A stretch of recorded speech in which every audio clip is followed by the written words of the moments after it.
Hello everyone and welcome to the MoeGamer podcast. I'm Pete Davison and my work colleagues this week told me I sound like an airline pilot. So thanks for that. Make sure your seats are in the upright position. Indeed. Yeah, this is specifically on conference calls though, so it probably doesn't apply here. Probably. Don't leave comments telling me whether or not I do sound like that, but never mind. Anyway, please do. I'm joined one... Yeah, whatever, because the internet needs more comments like that. Anyway, I am joined as always by my good friend Chris Kasky of MrGilderPixels.com, and we're here to talk about a variety of stuff for you today. We're going to follow our usual 3-segment format with news, what we've been playing, and then a topic episode. And it should be a slightly shorter episode this time around because I think we're both quite tired. So, so how are you doing, Chris? I know you were up late last night.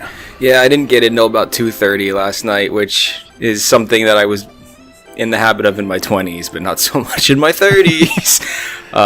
Horror movie triple feature at the drive-in, so it was good. Lots of cheesy 70s schlock. Nice. What were the movies? So the first one was Deranged, which was a thinly veiled and poorly disguised attempt to tell the Ed Gein story, just with kind of several of the names changed. Mm-hmm. And then it was Terror House, which was a delightful film about a beautiful young redhead who wins a mysterious vacation to go to a stunning mid-century beach house, and wherein it is discovered that many young girls have mysteriously won vacations, and the sweet old couple who are very good cooks are slowly killing the girls one by one on their quote last day, and then feeding them to the other girls to fatten them up down the line. So that was great. And then the third one was called The Severed Arm, wherein a group of men who had been spelunking in their youth accidentally caused a cave-in, and then they drew straws to figure out who they were going to eat after being trapped for several weeks, and they cut one of the guy's arms off when he drew the short straw, and then as soon as they cut his arm off, they got rescued. And then he went mad, and then his children plotted to slowly hunt down each of the other guys late in life and cut off their arms one by one. Oh, nice. Yeah, it was like a cannibal themed night, basically. Oh, that's cool. It sounds like those all sort of reasonably unknown ones, because I know I've certainly never heard of them. Not that I'm a particular horror movie buff or anything, but oh yeah, they were all like B tier garbage. It was incredible. Nice. That's what you want from a night like that, really, isn't it? Just something that you can kind of watch and have a bit of fun with, and not take it too seriously. Oh yeah, we were dying laughing. I'm pretty sure 95% of everyone in the drive-in at that point was high, and like everyone was just like dying laughing. Like you could see like cars shaking from people who were like laughing so hard. It was a really really really fun time. I'll be going back there for sure. That's awesome. Cool. All right, let's get into the news, shall we? Yes. Probably not quite as much to talk about as last time here, so we won't keep you, dear audience, for quite as long as we have done in the last couple of episodes. It's the post-TGS slump. Yes, indeed, but there's still a few things to talk about. So let's jump in with, should we start with a brief chat about Bowsette? We can. I think we probably should acknowledge this, shouldn't we? Yeah. So...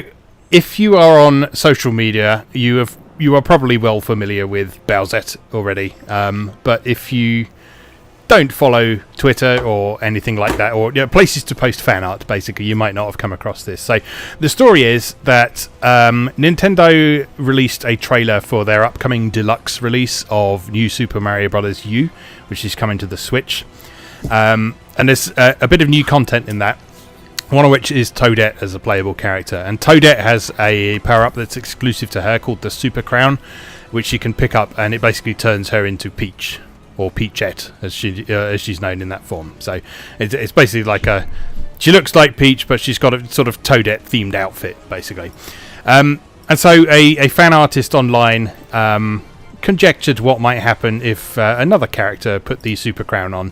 And naturally, this led to a bit of Rule 63 gender bending, with Bowser turning into a hot big titty goth girlfriend.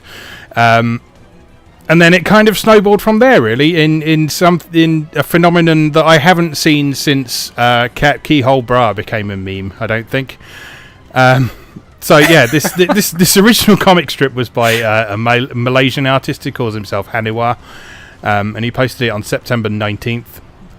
And sort of within the space of a day, he'd gone from less than 100 followers to several thousand followers. And at the time of writing, he's somewhere up well above sort of 60,000 followers on Twitter now, just because this original comic strip was so popular, and his design of female cute human monster girl Bowser was so cute that everyone immediately wanted to draw more fan art of it.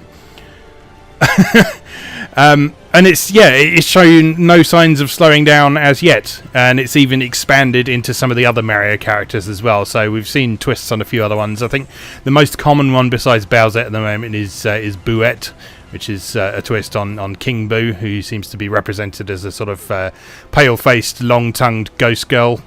But I've seen a few others all over the place as well. People keep trying to make Chain Chomp happen. I've seen a couple of... Yeah, I saw a really good Chain Chomp one. Yeah. But yeah, Bowser is the original and most well-known. If you look at something like Danboru right now, there's 1.8 thousand images on there at the minute.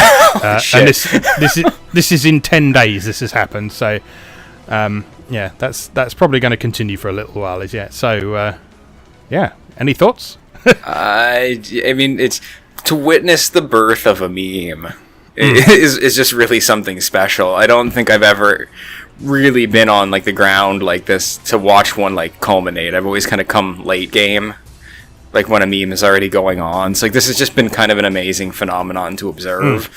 And all other thoughts are not appropriate to discuss in public. R.E. Bowsette. I'm gonna try maybe to do one myself, maybe if I have time this weekend. But we'll see what happens. I love it; it's incredible. Yeah, it's fantastic, and as a lot of people pointed out while it was sort of at its peak over the last weekend or so, it was really nice because it was drawing all sorts of people together, and it was making people forget about sort of ranting about politics for a few days, which was just lovely. Believe me. So nice. Just seeing your timeline flooded with this gorgeous artwork, because people aren't just doing sort of like cheap cash-in artworks. People are putting some real love and effort into this artwork. People really love this character. So, yeah, it's been fantastic to see. And long may it continue. Someone also pointed out that there is no way that Miyamoto hasn't seen this. which I find incredibly amusing. I think several people have tried to approach Nintendo for comment, but they've just refused to say anything on it. So yeah, it's been something. I just can't wait to see if it just keeps going. So like, hopefully obviously the fever is going to die down at some point, but I'm really hoping it keeps going for a while because there's so many classic Mario enemies that would be cute. Like. Yeah.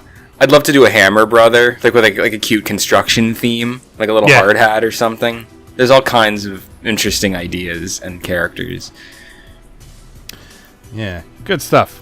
All right, let's move on to some other stories then. So, first one I wanted to bring up is Ace Attorney Trilogy, the first 3 Phoenix Wright games. They're getting re-released again. This time they are coming to Switch, PlayStation 4, Xbox One, and PC. So they are finally leaving the handheld realm, kind of anyway. I know you can still play handheld on Switch, but they are coming to TV-connected consoles and PC for the first time, which is nice. There was a Wii release of some of the DS versions at one point. That was a kind of a strange one that was a sort of half-hearted port, and I don't think they did the whole trilogy there, so this is going to be the first time that the full Phoenix Wright trilogy is going to be available on something other than a Nintendo DS platform. So that's pretty cool. Yeah, I have zero experience with Phoenix Wright, so you'll hate them. You'll hate them. Oh, I'm sure. I'm sure, but just from a experience perspective, like I do want to know what it's all about. Yeah. So I definitely do want to check this out. And as usual, a collaborative set on the Switch seems like the perfect jumping on point. Yeah, definitely. So I mean, I've been a fan of this series since the start. Basically, I think I mentioned on the Nintendo DS episode that the original Ace Attorney is one of the reasons I bought a DS in the first place, just because I thought it was such an unusual concept for a game that I wanted to try it and see what it was all about, and I've really enjoyed it ever since. It's just a really good example of the modern Japanese adventure game. So sort of heavily visual novel style storytelling, but with a bit more interactivity than your standard visual novel tends to offer.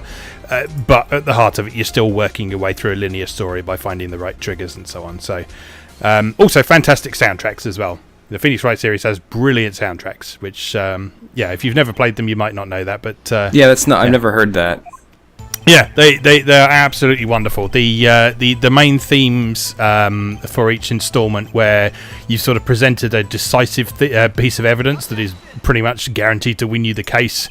Each one of those has got its own theme for that, and those are always the best ones. They sort of rival good RPG battle themes in terms of intensity and composition and stuff. So if you haven't tried those or experienced those before, then take a moment to check them out. It's well worth it. Okay, continuing on, we have an announcement that Sword Art Online, Hollow Realization, and Fatal Bullet are both headed to Nintendo Switch, which is cool. I've actually still only played the first Sword Art Online game, the Hollow Fragment version that they did, where they revamped the Vita version for the PS4, and I really enjoyed that. It's a really cool game. It kind of de-emphasizes the sort of narrative side of RPGs in favour of mechanics. A lot of people have compared it vaguely to stuff like Monster Hunter even, because there's a lot of emphasis on going out into specific areas, finding things, hunting down specific monsters and so on. The combat is very different to something like Monster Hunter, because it's still sort of... I don't want to say action RPG, because it's not, but it's probably closest in execution to sort of modern MMO combat. In that you've got sort of attacks with cooldowns and so on. You've got auto attacks and that kind of thing. So it's all about triggering the right skills at the right times and so on. I can't speak for the other games in this series because I haven't played them yet, but I know both Hollow Realization and Fatal Bullet were both pretty well received when they were released. So it'll be really good to have those on the Switch, because an RPG of that type, which is sprawling, exploration based, lots of little things to do, as we've said many times before, ideal for handheld platforms. I'm really excited about this. I don't have any experience with any of these either, but mainly I never got into them because it just seemed like whenever I was ready to get one of them, a new one got announced. Yeah. Because these games have been coming out relatively quickly, almost annually. Yeah. So I love the concept, certainly. I love the whole faux MMO thing. It's a favorite of mine. I'm very specifically interested in Fatal Bullet because Dimps developed that, and I really like. Oh, really? I didn't know that bit. Yeah, I like their stuff a lot, and I just like the idea of. I don't know. It seems interesting to me to play a faux MMO that is also a third-person shooter, and the stuff you're collecting is guns instead. Like it's not something I've played much conceptually, so that one really appeals to me specifically, and to have a complete edition with all the DLC and everything. Yes, I was just going to say, the thing you'll particularly like about Fatal Bullet is they've specifically highlighted that one is going to be a complete edition. I don't think they've actually finished releasing all the DLC for Fatal Bullet yet, but the Switch version is going to coincide with the last pack, I think, and it's just going to come with everything in one place. So if you haven't jumped on that yet, that's probably going to be the ideal way to experience that. So they haven't said Hollow Realization's a complete one, but why wouldn't it be? I don't see why it wouldn't. So it kind of puzzles me why they haven't said that, but maybe they just think people will assume that, given that it's a little bit older now. But I don't know. I know that Fatal Bullet has been specifically highlighted by Bandai Namco as being a complete edition, though. So we shall see, I guess. I'm probably going to check out at least some of these Sword Art Online games on MoeGamer at some point in the future, possibly as a sort of casual collaboration with some anime bloggers I know, because there is a new season of the anime coming out, I think, next year, and it's going to be like a super long season as well. So like not your typical 12 episodes. It's going to be going on for a significant proportion of the year, I think. So seems like the ideal time to kind of jump in on a bit of that fever. I haven't revisited the anime since the first long season, so there's a bit that I haven't watched. I know some people are a bit snobby about Sword Art Online because it's sort of like a casual anime that sort of gets new people into anime, but I've always enjoyed it, and there's a lot of good things you can say about it. And as I say, my experience with the games, although limited, has been very, very positive, so I'm certainly keen to take another look at that. Yeah, it's not a property I'm super familiar with, just in general knowing the games exist and that the games look like a lot of fun. But you know, when the concept of Sword Art Online started becoming popular, I was just kind of one of those snobby kids who was like, .hack, been there, done that, like 10 years ago. Like, I'm not interested in doing this again. But it looks great, and I do want to play these games. They look like a lot of fun. Cool. Right. Okay, you had a couple of stories you wanted to bring up, I think? I did. A piece of tragic news for classic Monolith Soft fans. I am, and I hope many other people, are big fans of the Botton Kaito series on the GameCube, which was something that Monolith did for Nintendo back before Monolith was owned by Nintendo. Yeah. A really unique series of RPGs with a very strange kind of ethereal setting and a battle system based on cards, collecting cards and drawing cards. They are really cool games. Monolith Soft's Yasuyuki Hone shared that it has now been 10 years since Botton Kaito 2, which is kind of crazy to think about, and that a third one was in fact in talks to be created. There was pre-production work on it, and it just never came to fruition. So somewhere out there's art and planning done for a Botton Kaito 3, but now that the Xenoblade train is a money printing machine for Nintendo, I highly doubt something like that will ever get greenlit. But it's just nice to know at some point they were going to work on that. Well, you never know, I guess, with this sort of thing, do you? Because I mean, one of this stuff have surely got they've surely got Nintendo's ear by now. So you never know when they're done putting out Xenoblade 2 DLC, they might just be able to go, well, you know. There's this thing we've always wanted to do. Could we, maybe? Fingers crossed. I mean, Nintendo has proved in the past couple years that they do listen to fan voices, and they are in the shadows, like listening to what people are saying. So if enough people make a stink and say, "Yeah, I'd buy this," like maybe it will move the needle a little bit. Yeah, definitely. So never say never. I'd certainly be interested to check it out. It's not a series I'm familiar with at all, to my shame, but. Yeah, it's. I'd definitely be interested to see more stuff from Monolith stuff that isn't Xeno, whatever. I think you'd enjoy it a lot. I mean, you have such a background in enjoying card games and tabletop. Yeah. So just the fusion of card game with standard JRPG is really nice, and the setting is the setting is super unique, and the music is incredible.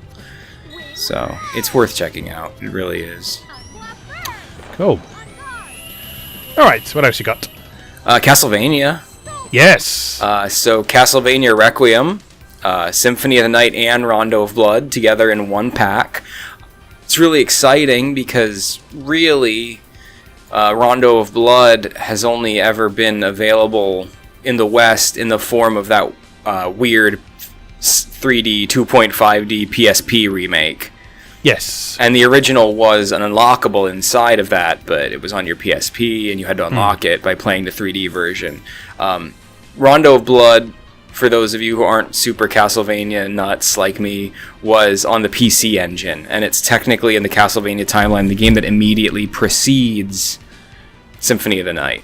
Yeah. So well, when you play that game's last boss, you play that game's last boss battle as part of the intro to Symphony of the Night, don't you? Yeah. So the die monster, you don't belong in this world. Like that silly boss fight that you can't lose is the end boss of Rondo of Blood. Yeah. So this is really great news, mainly because Symphony of the Night is one of the greatest video games ever made, and I will broker no argument. Agreed. No argument here. So it's great, just great that this will be readily available to a new generation of people, and I'm really excited that some people who've never been able to experience Rondo of Blood will get to play it, because it is an unparalleled side-scroller, like classic side-scroller. Rondo of Blood is not a quote-unquote Metroidvania, it's just a pure Castlevania with levels. Yeah. and some little things that you can influence. So you're trying to rescue your girlfriend and your girlfriend's sister, and you can actually pick up a key as a power-up, and then you have to carry that key through one of the levels to find where the girls are locked away.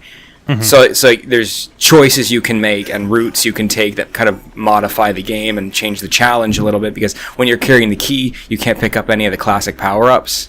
Yeah. So little stuff like that was kind of a new hiccup in the Castlevania formula. It's just, and it's beautiful. It's just a stunning game. Obviously, as with most people out there I've talked to, are disappointed that it hasn't been announced for the Switch. Yeah. But that's pretty clearly because the Symphony of the Night appears to be running in pure PlayStation emulation, to which Sony would not condone to have ported onto other systems. So that's probably why we're only seeing this on PS4. Yeah.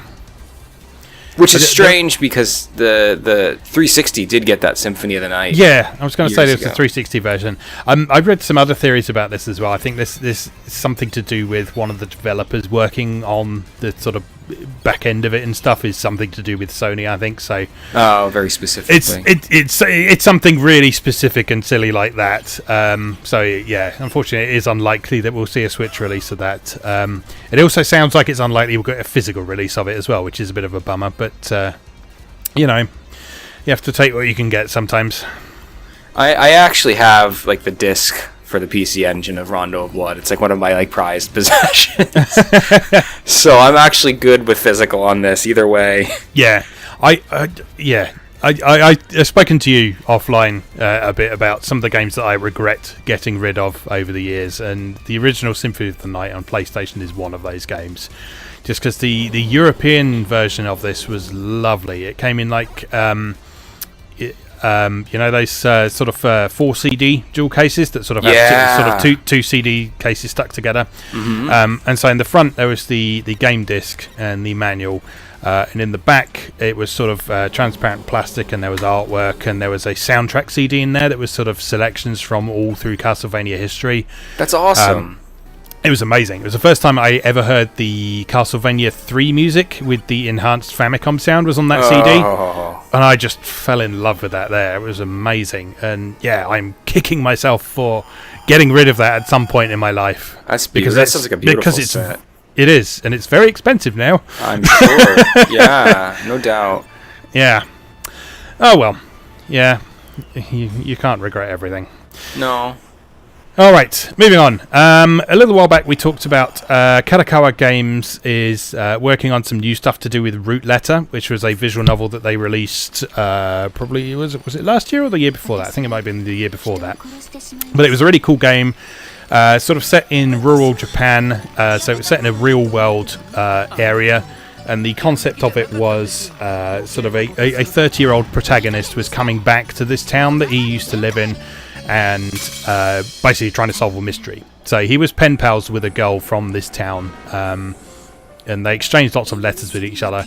And he receives this letter from her way after sort of all his school life and everything has gone on. So he goes to try and track her down, but there seems to be all sorts of mysterious stories about whether she's actually dead, whether she died in a fire, whether she was a real person pretending to be someone else, and all sorts of things. And it's a really cool, mysterious game with mechanics very much like Ace Attorney. Actually, I've described it several times as Ace Attorney for the over 30s because it's because I mean the mechanics are very similar. It's all about sort of finding objects, sort of manipulating your inventory, questioning people. Except all of the main cast are sad, dissatisfied 30-somethings who wonder where their life has gone wrong. Is there any other type? Yeah, in 2018. Exactly. But yeah, the new news about this is that Root Letter Last Answer, which they'd announced the title for before but not anything else about, Root Letter Last Answer is going to be a live-action remake of that original Root Letter game. And it's coming for PlayStation 4, Vita and Switch. So basically what they're doing is so they are basically remaking the original game, but instead of the sort of painting style backgrounds and the anime style artwork on top of it, I think the artwork was originally done by the guy who did Love Plus for Konami. They're now using actual photographs and live actors and presumably some video as well. So it's going to have some new scenarios as well, so those who played the original game will have some new content to explore as well as the existing stories. And apparently its gameplay has some big changes as well. They haven't said exactly what, but yeah, there are some changes to the gameplay. So yeah, this is interesting to me, and this seems like it's going to be a new trend. I mentioned 428 Shibuya Scramble last episode, I think, which has just been released and has had very, very, very strong critical reception, particularly in Japan. I think it got a perfect 40 in Famitsu, which you don't see very often these days. But yeah, that is all photographs and live action and stuff, and this seems to be quite a popular approach for visual novels these days. Just because Cheap. it's something... Yeah, it's cheap, yeah. It's a bit different. It's a very striking aesthetic. And yeah, I'm sure there's some things you can do with live action that you can't do with anime art, and vice versa as well. So it'd be interesting to see how other developers kind of jump on this trend, if at all. But yeah, Root Letter is certainly going to be one of those. It's due out in December of this year in Japan. And hopefully should follow not too long afterwards in this country. They haven't announced the localization yet, but the first Root Letter got localized within like a couple of months. It was a very, very quick process. So hopefully it'll be the same for this one. I don't even question it anymore. Yeah. The day and age we live in, it's pretty...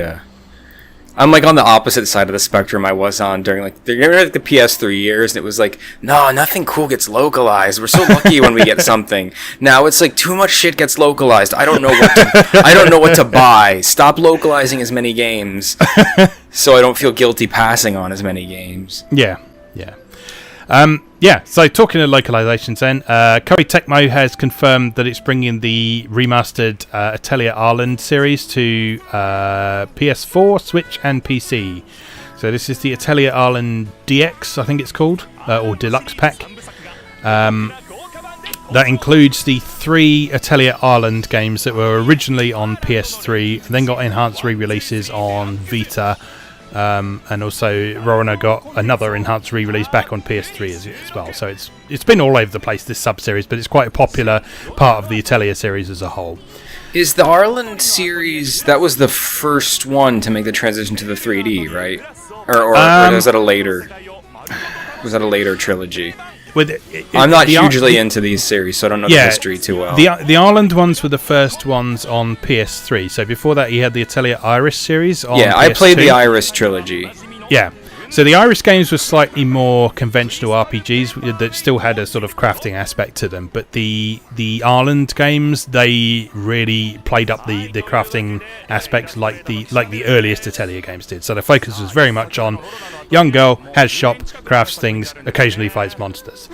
I think they might have been the first ones to have Mel Kishida on the artwork as well. So they've got that very distinctive. They've got that very distinctive sort of almost coloured pencil look to them. So sort of very soft outlines. It was sort of some of the best examples of what I tend to think of as the Gust Beautiful Girls look these days. Mm-hmm. But yeah, they're cool games. To be honest, I've actually still only played Rorona. I'm yet to play Totori and Meruru, despite owning 2 copies of them at this point, because I've got the Vita versions as well. But yeah, I guess I'm going to have a 3rd copy of all of them as well with this. So it's looking like this is going to be a digital only release on this for the moment. They haven't said anything about a physical version. There is a physical version in Japan, so it's not out of the question. Anything's possible. Exactly. Gust has worked with NIS in the past. Exactly, yeah. Like they did with the special Vita release of oh god, what was that game? The Artanelico spin-off. Oh yeah, Arno Surge. Arno Surge. They did a special edition physical release of Arno Surge that was pre-order only. So maybe something like that will happen. Yeah, could well do. So, but But yeah, the only announcement so far has been that they're going to be digital only over here. But they have had a fresh coat of paint. They've got pretty much all the DLC that was available for the PS3 and Vita versions, which was mostly costumes and extra music anyway, so nothing really gameplay changing, but it's nice to have the additional options.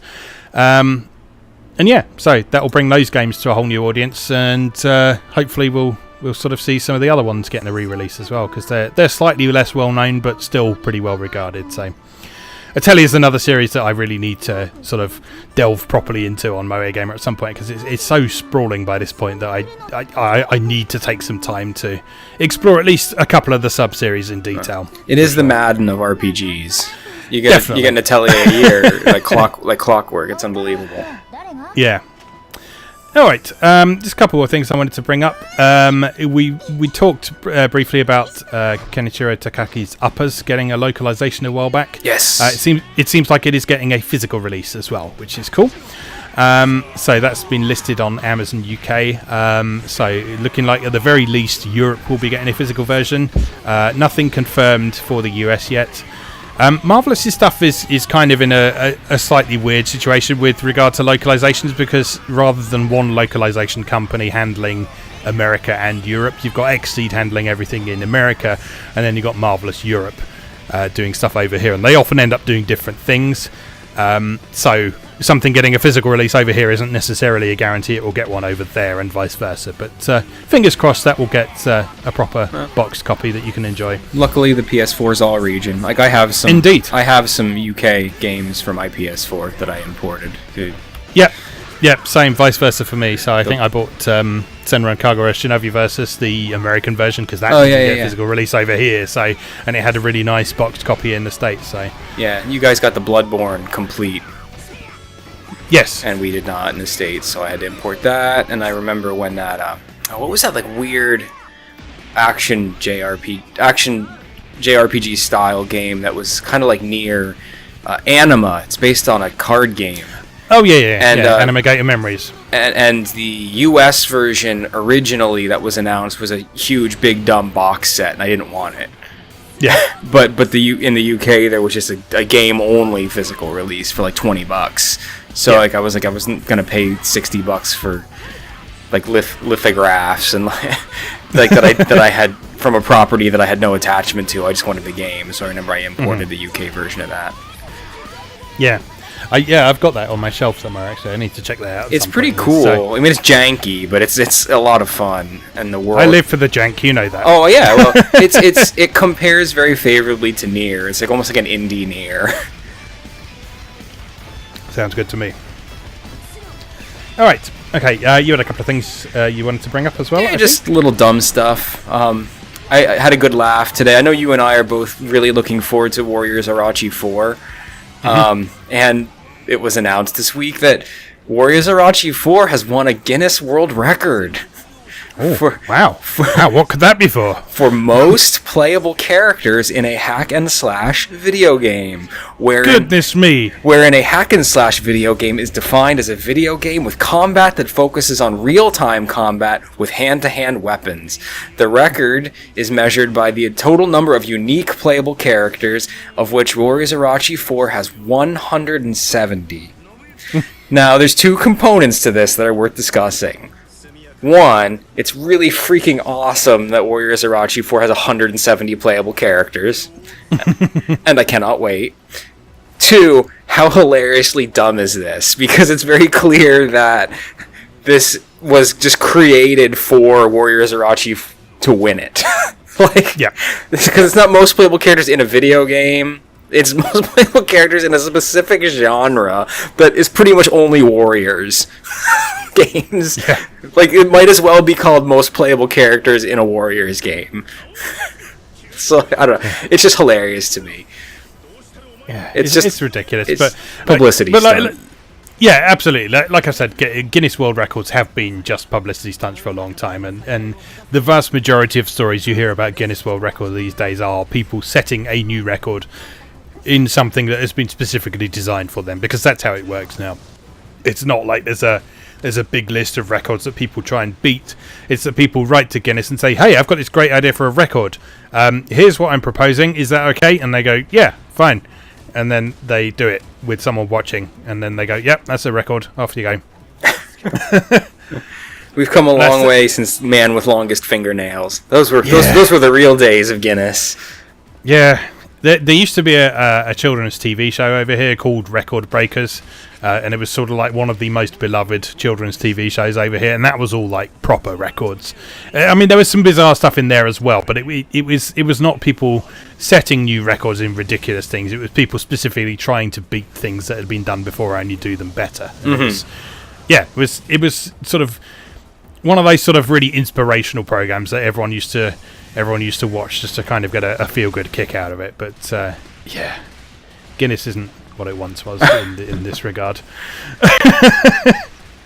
Yeah, so I thought that was goofy and worth talking about. Previous episode, we talked about your enjoyment of SNK Heroines. We've got an interesting new character announcement for another DLC character, which is excitingly enough fan favorite from the Street Fighter EX days. So they're crossing over with the Fighting EX layer, which is by the old Street Fighter EX people over to Atelier, and bringing Skullomania into the mix, which is bizarre to me on a couple different levels, because it's another gender swap character a la Terry Bogard, which is weird. Yeah. But also it's funny to me because Skullomania's design is inherently just entirely about costume. And like part of the interesting thing about SNK Heroines is costumes and accessories, like changing costumes and accessories. So I'll be really curious to see what kind of other costumes Skullomania gets when the entire design of the character is costume. Yeah. I don't know much about this character. I know that a few people have been quite upset that they got announced in favour of sort of actual SNK heroines. That's kind of where I am with it. As we discussed 2 weeks ago, for every character that's announced that is not Blue Mary, I'm burning something to the ground. Yeah. Oh. I have nothing to add to that, really. It's just so bizarre to see. Yeah. But yeah. But it's fun. I mean, it's a cool. Skullomania is a cool character, and like some of the moves look good, so it's interesting. Yeah, Fighting EX Layer seems to be doing quite well as well at the minute. People seem to be responding quite well. I think it's. I think I saw news this week that it's getting a PC release as well. Yeah. Which is obviously going to expand the audience a bit as well. So yeah, nice bit of crossover there. And again, this could be an example of SNK heroines getting someone interested in a character and then encouraging them to graduate onto something a bit more complicated. So sure, you never know. That may well be the thinking behind it. Yeah, I'm very excited to check out Fighting EX Layer at some point in my life, but I'm just kind of waiting to see what happens, obviously, because there's a lot of DLC and stuff happening now. And of course. I don't see a situation where it won't get a complete one a year down the line or whenever Eureka's done with it. So it's just cool to me that it's kind of a new fighting game, but not really. Like a spiritual successor to Street Fighter EX with some of the old characters returning, but also new characters. It's just exciting to me as a long-time fighting game casual fan when a new fighter comes on the scene with new characters that doesn't have a tremendous legacy behind it to really bog it down. Like, I feel like Street Fighter's so loaded these days. Like, I don't even want to play Street Fighter anymore. Yeah. So it's cool when a new game emerges with something interesting to do with a kind of new mechanical focus. Yeah. Yeah, it's good to see. What else did we have here? I just wanted to do a quick Kickstarter plug. Something I've been following along for a long time has finally appeared. Pixel Arc Studios, which is... I believe this will be their first game. I tried looking up other stuff they've worked on, but I have been following them on Twitter for some time because their actual style of pixel art is unbelievable. So they've finally released the Kickstarter campaign is now live for BuE Eden, a futuristic ninja action platformer. And I don't really have words for how beautiful this is looking. For those who have ever played Hagane on the Super Nintendo, it basically looks like a combination of Hagane with the large explorable levels of something like Turrican. So it's saying it's Metroidvania inspired, but it's also levels. So it's not one huge explorable place, but every level is going to be big and be kind of explorable within itself, which is kind of the old school Turrican way of doing things. This game is beautiful. Go throw them $5, please, so it can exist. Yeah, sounds good. They are currently 17,000 of their $70,000 goal, with 27 days to go. So not too shabby. Yeah, this does look gorgeous. So yeah, I'd encourage anyone who's interested in seeing more of this site of thing to go and check that out for sure.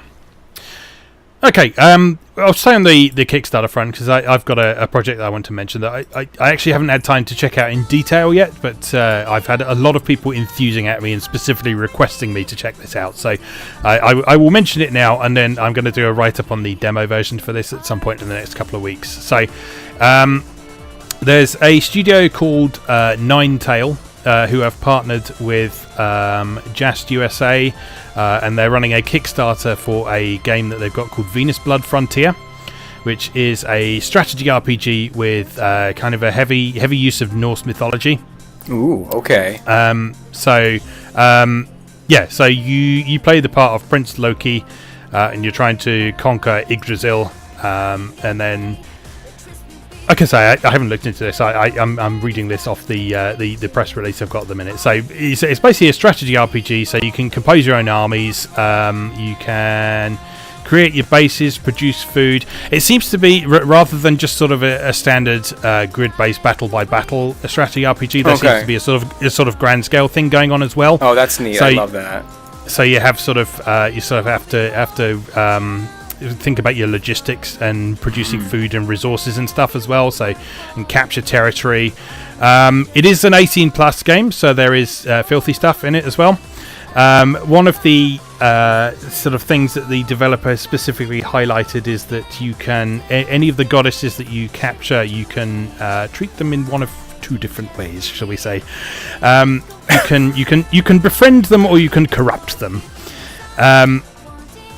I'm sure you can imagine what the latter involves, but but basically the choices you make there, besides affecting the hentai scenes, they will also affect things like the abilities that they get and the things they'll be able to do in combat and such like as well. So it looks like a really interesting game so far. As I say, there's not a huge amount I can say more about it at the minute because I haven't had a chance to try the demo yet, but Ninetale seems to be quite a respected developer. They've been around since 2006.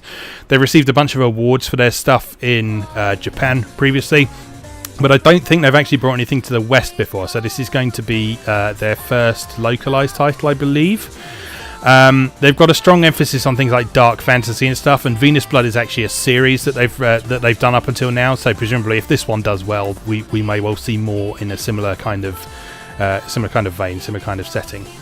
So apparently they are currently working on the 11th installment in the Venous Blood series. Oh, wow. So yeah, they've been pretty prolific.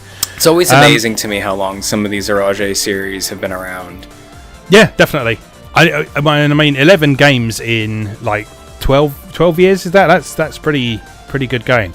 I mean, when we look at something like Rants from Alisov, that's had sort of 10 mainline installments, and that's been going since 1989. So, these guys have obviously been working their socks off on this series. So, yeah, do check that out on Kickstarter if you haven't already, if you're interested in this sort of thing. As I say, I've heard lots of excited sounding noises from people who know what they're talking about, but I can't say much more from first-hand experience just yet.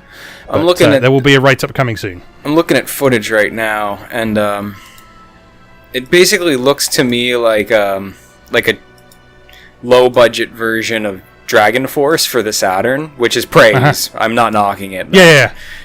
I love that kind of grand-scale map strategy game, and that is a very, very... rare genre. Like, I can only name a couple games in that genre.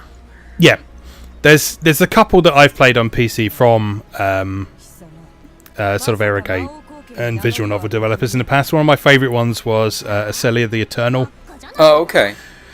Which that's actually quite an interesting one because it started as an Eroge, then it got ported to PlayStation 2 as an all-ages version, and then that version was so good and so much better than the original 18 plus version that it got ported back to PC and localized, which is an unusual way of doing things. But so we've got the all ages version of that over here in the West, and that was released probably 5 or 6 years ago at this point. But that's an excellent one with a similar kind of idea to this. So you sort of get your units together into little squads.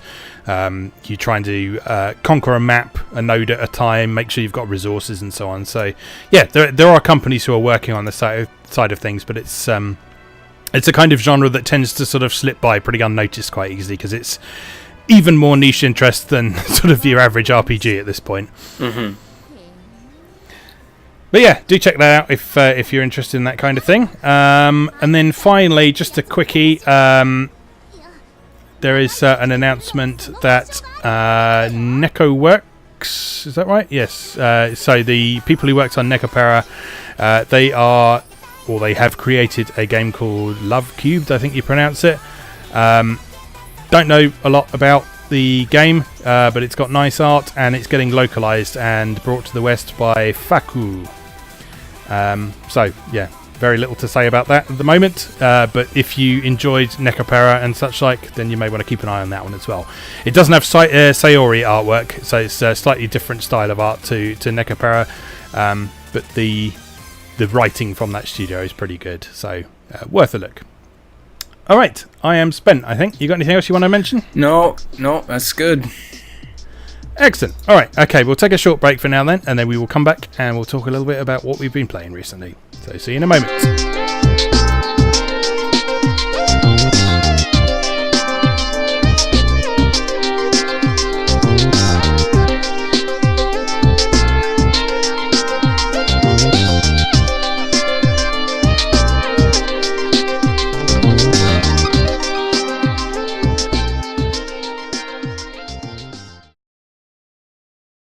Welcome back. In our second segment, we talk about what we've been playing recently. This is probably going to be a fairly brief segment this time around because I think we've both either not been playing that much or playing the same thing a lot. So, Chris, you said you've not got a huge amount to talk about. So, do you want to jump in first? Yeah. Do you want to start with Dragula? Yeah. Why not? Why not? We've both been checking that out a little bit. Okay, so Dragula Lost is the new mobile game from Nintendo and Cygames. Cygames is the developer who's made a bunch of successful mobile games in the past, with probably their most well-known one at the moment being Granblue Fantasy, but they were also responsible for Rage of Bahamut before that, which was inexplicably popular despite being total garbage. Luckily, Granblue is not. No. Granblue is actually a good game, but Dragula Lost is them collaborating specifically with Nintendo to make a new game that they've been hyping out for a little while now, actually. And yeah, it's structurally, it's basically very similar to something like Granblue Fantasy or any of these other games that you might have played recently. So there's little self-contained quests that you do, but the main twist in this one is that rather than turn-based battles, you have action RPG combat. It feels like a mana game, basically. It's like free-to-play mana. Right. Yeah. Secret of Mana. So, I know you've been playing a little bit of it this morning, so what have been your first reactions to it so far? Well, I mean, to the extent that I can be excited about a mobile game, I'm quite impressed with it. Being Nintendo and Cygames, I mean, for me, one of the huge turnoffs for most mobile games is just that the production values are crap, which is not the case here. I mean, it's gorgeous, 3D character models, voice acting, just the level of polish is incredible, and it feels like a real... I mean, with the Gacha stuff taken out of the picture, it feels like a proper fully featured game, a proper fully featured action RPG. And the controls work very well, the touchscreen controls work very well, so from my experience so far, I like it quite a bit. This might actually be a mobile game that I don't uninstall within 24 hours of installing it for a change, which would be nice. Yeah, it's always nice to have something like that on your phone that you can fall back on when things get a bit boring or something like that. So, oh yeah. Like I say, there is a lot about this game that is very much, we've seen it all before, but I think that polish aspect you mentioned really can't be understated, because this is a really, really beautifully polished product, and it kind of corrects the one thing that bugged me the most about Granblue Fantasy, which is that although Granblue Fantasy had decent production values in a lot of ways. So it had really nice artwork, it had really good music and so on. The whole thing was still built on HTML basically, so it was built like a web page. So that meant that every screen you got into, you could see it loading. You could see it loading in the backgrounds like an old 90s web page, and you pressed something and it took a couple of seconds for anything to respond and anything like that. And that always really bugged me about Granblue. I thought something like Granblue that was built natively for mobile phones would be really good, and that definitely works. If you look like something like Fate Grand Order, which is also built specifically for mobiles rather than to be platform agnostic, it feels much more like, I try not to use the words a proper game, but you know what I mean by that. Sure. It feels like something that is more than just a web page with interactive content on it. So yeah, definitely that adds a lot to the appeal of it. It's got this great music as well, which is by this artist called Dalko, I think is how you pronounce it, who is an established pop star in Japan with lots of sort of albums and singles under her belt. Most of the music in Dragula Lost is based on her previous work. I think she's done a couple of original tracks for the game, and I believe I saw a news report recently that said her new album is basically sort of the lead track on that album is going to be the Dragula Lost title theme. Oh, cool. Cross promotion. Yeah, definitely. So they know how to do it in Japan. It's crazy. Exactly, yeah. So she's been very heavily involved in this. It's got an intro sequence by UFO Table as well, so really beautiful anime art while you're downloading stuff. And as the you art, say, the art in general, right? Yeah, the art in general is really lovely. The slight disconnect between the chibi models and the sort of full-size artwork, but you get that in a lot of RPGs these days, and it's just something you kind of have to deal with a bit. But I like that specifically. Like my first. I don't know how a lot of gacha games work. I don't know if your first draw is always the same. Like I don't know if everyone gets the first draw, and it's always the same character. I don't know how that works. But my first draw was Musashi, like the Japanese like legendary swordsman Musashi. Oh no, that was different then. Yeah, so you get a different one. I think it guarantees a certain rarity, but other than that, it's just sort of pulls from a particular pool. So I have like chunky little Musashi, and it is reminding me of Brave Fencer Musashi, and it makes me super happy right now. Yeah, definitely. And like Granblue, they've put in a lot of effort to these characters as well. So every character has got their own little sequence of story episodes that you can follow through. So you get the character and you have their initial episodes, and then as you level them up through this system called the mana ring, they call it. You expend mana to get new passive abilities and booster stats and so on. And one of the things on these mana rings is unlocking new episodes in their story as well. And then completing those story episodes, actually watching those and finding out more about the character, rewards you with the crystals that you need to do more summons. So it's pretty generous with the premium currency that you need to get the summons as well. You just basically have to play it, and every so often you'll have enough to do a 10 draw. So it's very much like Granblue in that regard. So the biggest criticism I've heard from people who play a lot of gacha games at the moment is the actual gacha rates are not terribly generous. So the 5-star pull rate is pretty low from the sound of things compared to Granblue in particular. But that really is only a huge issue if you're going to be getting super into playing it really seriously. Yeah. What I did get a 5-star already. Oh, did you?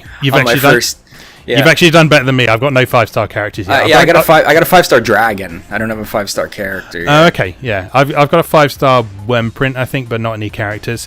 But the thing I wanted to raise with this is I've played quite a few gacha games where they have been very generous with things like the characters and the items you get to level up your characters and so on. I think Final Fantasy Brave Exvius is a really good example of this. Mm-hmm. A lot of them are too generous at the beginning, and it just means that the early hours of the game are just so pathetically easy that it's just not really any fun.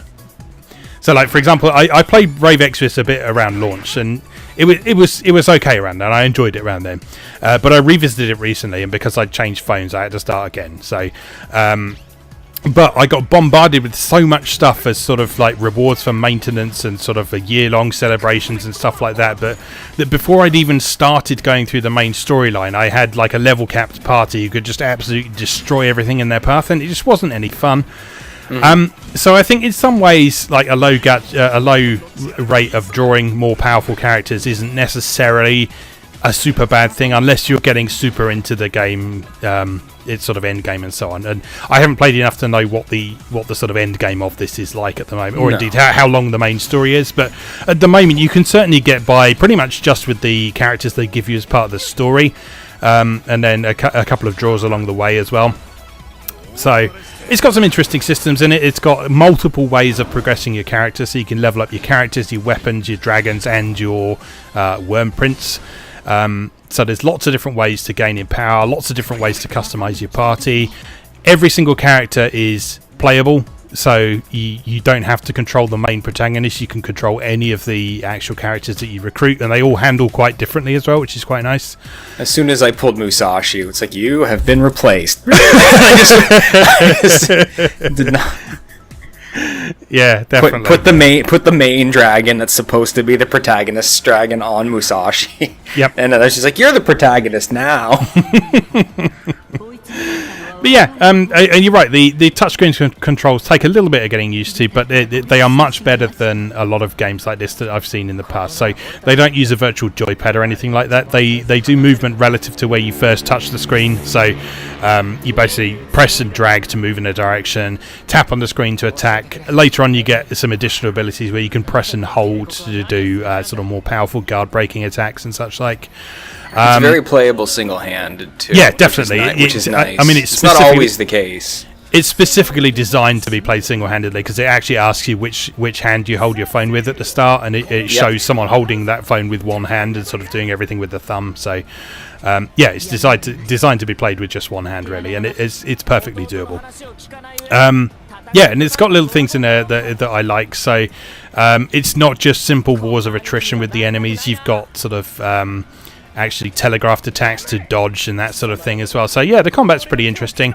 It hasn't been hugely challenging so far, but I'm sure that will mount up as we go through. I've unlocked the sort of weekly event quests where you can grind for materials and experience and money now as well, and those often sort of present a more significant challenge than the main story as well. So yeah, I'm going to stick with it for a little while and write up some thoughts on MoeGamer on how I'm getting on with it, much like I've done with Granblue, Fate Grand Order, and Girls Frontline in the past. But early impressions are pretty good so far. So yeah. I'm gonna try. I'm gonna try with this one. Good man. Good man. Hey, listen. I usually when I try a new mobile game, I immediately shudder with Revulsion. Like, I'm immediately put off. I mean, even ones that are supposed to be good. Yeah. Like, I tried Granblue, I tried Fate, I tried Fire Emblem. There's just something about it that's, like, makes me go, like, instantly. Yeah. This one didn't so far. I mean, I'm still probably going to get angry at the gacha stuff eventually, but just the production values are so good. And to me, the art is just a huge draw. Yeah. And it just feels like a game. Like a proper game, as we were saying. I have trouble with stuff like I played Brave XVS for a couple weeks when that first came out, and it didn't really feel like a game. It felt like I was just tapping, like attack, not really making any significant choices. Even if the combat's not specifically challenging in Dragula, just the fact that I'm moving, dodging, tapping to attack, like it as a game is engaging me in a way that prior mobile games have not. So I really appreciate that. So it's got some potential. Yeah, definitely. So I'm looking forward to spending a bit more time with that over the coming weeks. So, all right. Anything else you've been playing that you'd like to bring up? Yes, and this will segue nicely eventually into our main topic of the day, but I have been playing Undertale since it released on the Switch, because I never played Undertale before. Part of the reason I never played Undertale was I found the entire phenomenon of Undertale so off-putting that I just didn't want to engage with it. I just the hugely explosive fandom of it was so intimidating, and me being like the pixel art guy and the art guy that I am, I find Undertale visually revolting. Yeah. I don't like the visuals of it at all. And where I come from with games is always, I have to like the art first, because for me, when I play a game, it's almost always approaching it from the standpoint of like, this is a visual piece of art that I want to explore. And that's kind of how I engage with games first and foremost. So, but I also knew it was important to engage with Undertale because everything I'd heard about the story and the way it's built and the way it plays factored in really heavily to the kind of things I'm interested in, which is games with a heavy metatextual element. Yeah. Games that are aware that they're games that are interested in exploring games and what games are about within their own narratives. So Undertale, if you're not aware of it, what rock have you been living under? Because it's been an internet darling for like 3 years now, is quote-unquote the friendly RPG where nobody has to die. So the idea behind Undertale is you are this cute little gender-ambiguous child that falls down a hole in a mountain, and in that hole in the mountain is the world of monsters that humans have sealed away after a great war centuries ago or whatever. And part of the combat system is a mercy button.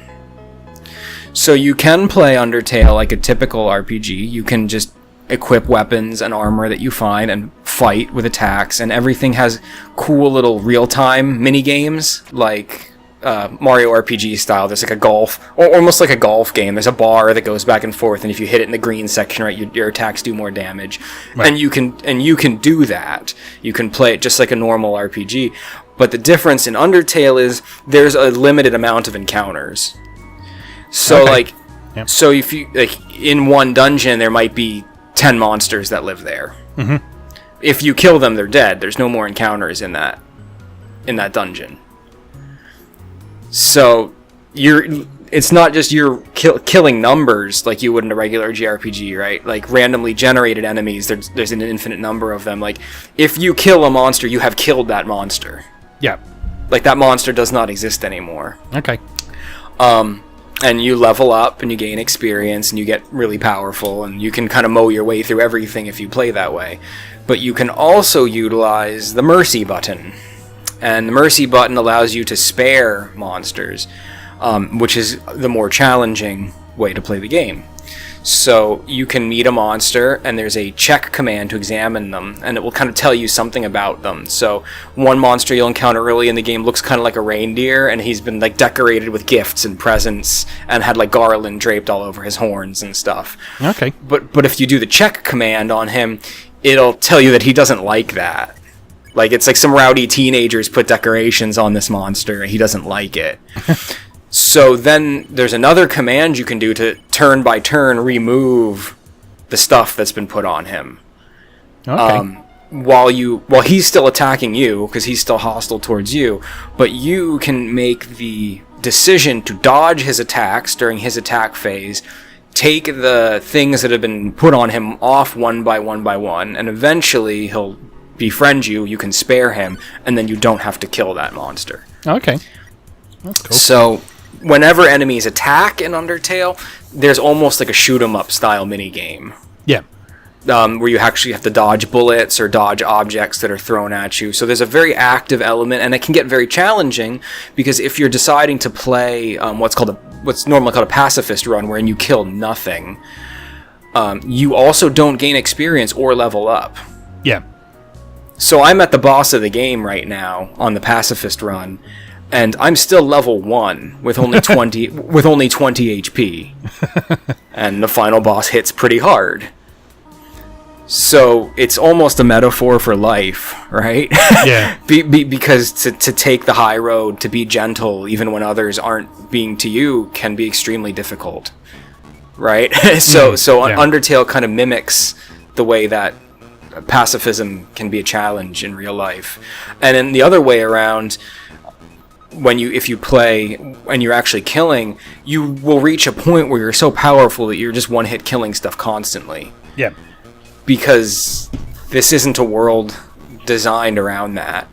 And it's actually baked into the narrative that humans are physically stronger than monsters. It's why the monsters lost the war in the first place. Right. So it almost takes on like, why are you picking on us kind of thing? Like, why are you doing this to us? I mean, I don't want to ruin anything of the plot because it's really interesting. And another thing that's really cool about the game, metatextually, is that what you do in a previous playthrough carries into your next playthrough. So like there's kind of a bit of memory involved. Like you'll meet a monster and it'll be like, hey, something's familiar about you. And what you face in terms of the final bosses, what kind of options are available to you, etc., will shift based on whether or not your last run was a pacifist run, what they call a genocide run, where you kill everything indiscriminately, or a neutral run, where you've killed some stuff but not everything. Right. And so the game actually shifts the experience you have based on the way you've treated these characters in prior playthroughs. And I'm really liking it. Cool. I should be wrapping up my first attempt at a pacifist run this weekend, and then I'll start on probably a genocide run, which the joke online is like, what order should I do the runs in to have the best experience? And then it's just have the pacifist run, then put the game away and never play it again. Because if you do the pacifist run first, the notion of killing these characters is really difficult. Yeah. Because you meet characters who are brothers, right? Two of the earliest characters you meet are brothers. So, like, are you going to kill the one? and then, like, you have to deal with the wrath of the other, like, because when you kill a character, it is dead. Yeah. And so it's very interesting. It's a very interesting game, and in a way, it feels like a JRPG Nier. Yeah. In the way it's tragic, it's metatextual, and your actions have consequences. So it's cool. Really enjoying it. And it's a perfect fit for the Switch, as everything is. Good stuff. Yeah. Yeah, that's that one I will check out at some point, but haven't got around to for reasons that I'm sure we'll talk about in the next segment. So, All right. Is that everything for you? Yes, I have not been playing all that much, unfortunately. Fair enough. Not too bad. Well, the main thing I've been continuing to play is Eve Nickel, which I am trying to get finished before October starts, which isn't going to happen at this rate. But no. Yeah, I've got probably a chapter and a half left to go on that.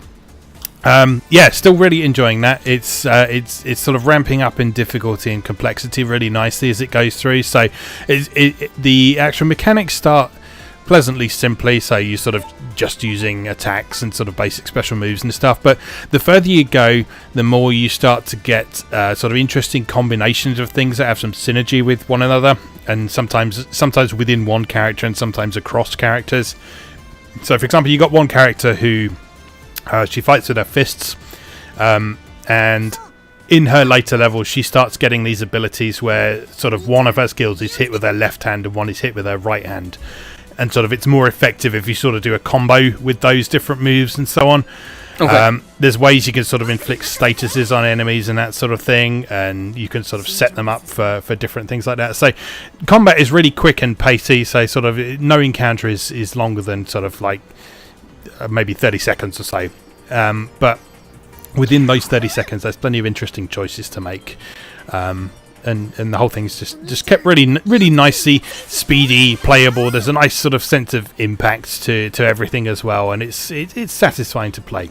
And the actual narrative structure has been fun as well. So each chapter is very much a sort of self-contained story that they've done really nicely. So you're gradually traveling around the game world with each chapter of the game focusing on this specific region of the world. So the first chapter is sort of like this fairly standard sort of green forest, green fields, farmland, that sort of thing. The second chapter is like your desert area. Then you've got a jungle region, and then this fourth chapter that I'm in at the moment is this bizarre sort of almost Alice in Wonderland inspired areas where there's all sort of giant fruits around the place, and sort of weird characters, and the entire country is obsessed with eating and stuff like that. But there's sort of some seriously dark shit's going on beneath the surface as well. This is not a game that is afraid to sort of show the dark side of things. So if you're familiar with Alisoft's work at all, you'll probably have an idea where at least some of that goes. But yeah, there's some seriously unpleasantly violent stuff going on in here as well, even in the most sort of candy-coloured, cheerful of areas.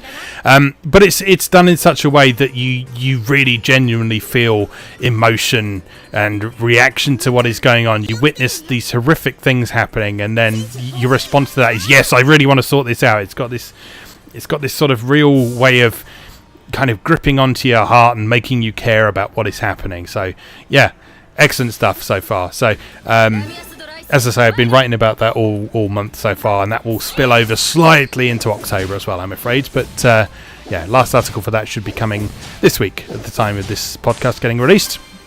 So I won't say anything else about that for now, because there's lots of words you can read on that. I do want to talk a little bit about the Capcom Beat 'em Up bundle, though. Because I picked gift that keeps on giving. It is. It's wonderful. I picked it up the moment it got released, and yeah, it's fantastic. It's so good. Yeah. It's what have you checked out so far now? I know you did Final Fight because you wrote that nice article about it. I briefly checked out all of the games in there so far. Final Fight is the one that I've probably played the most so far. I've been discovering things that I never knew about these games. It's great. So sort of reading up some tips from like speedrunners and people who are good at one credit clearing the games and so on. There's some really interesting mechanics in these games that you might just not think about. So like Final Fight has got all these little techniques about when is the right time to sort of strike enemies, and sort of when you can you perform an infinite combo by turning around at the right time and deliberately missing attacks and all sorts. And so yeah, there's a ton of depth in these games that just isn't acknowledged very often. I feel like some of that stuff though isn't mechanics in the pure sense. It's exploits of programming mistakes. It could well be. So you can't. There's nothing about that infinite combo setup that sounds to me like it was an intentional thing from the developers. Like taking advantage of animation frame skips in order to perpetuate a combo into infinity is not something that a programmer is going to be like, I'm going to make that happen. Yeah. Well, It is hard to say, honestly, because in a lot of fighting games and stuff like that, stuff like that is put in there deliberately. But when Final Fight came out in 1989, was it? I think so. Yeah, it's hard to imagine people deliberately putting that sort of thing in there. But the fact is, it's there. People make use of it. It is an established way of playing the game now. So sure. It's quite interesting to see how that culture has built up around it, if nothing else. So Final Fight is probably the one I've played the most so far, because it's actually, despite how well known it is, it's not a game that I'm super familiar with. So I never had the Super NES version or anything. I never had the Atari ST version growing up, because the Atari ST version was apparently absolutely terrible. I've been enjoying checking that out. Been playing a bit of King of Dragons after you were enthusing about it as well, and that's a really interesting game. Yeah, King of Dragons is a great game, and I think you described it to me as a projectile-based beat 'em up. Yeah. Which is absolutely true. It makes it really interesting to play, just because a lot of it is less about getting up in your enemies' faces, and it's more about keeping them out of yours. Yeah, keeping them out of yours, controlling the space, controlling where things are on the screen, and sort of being able to take advantage of your character's abilities in such a way. It's quite interesting to go back to these older brawlers that don't have mechanics that you might be sort of taking for granted now. Like a lot of the older Capcom ones don't have the ability to dash, for example. Mm-hmm. And that's quite surprising and striking when you first come to them. You find yourself actually wanting to dash and do like shoulder tackles and stuff, but you don't have the option to do that. So you just have to find alternative means of doing similar sorts of things. I really enjoy everything I've played so far. They're really varied. There's some really cool character designs in each of the games that I've played.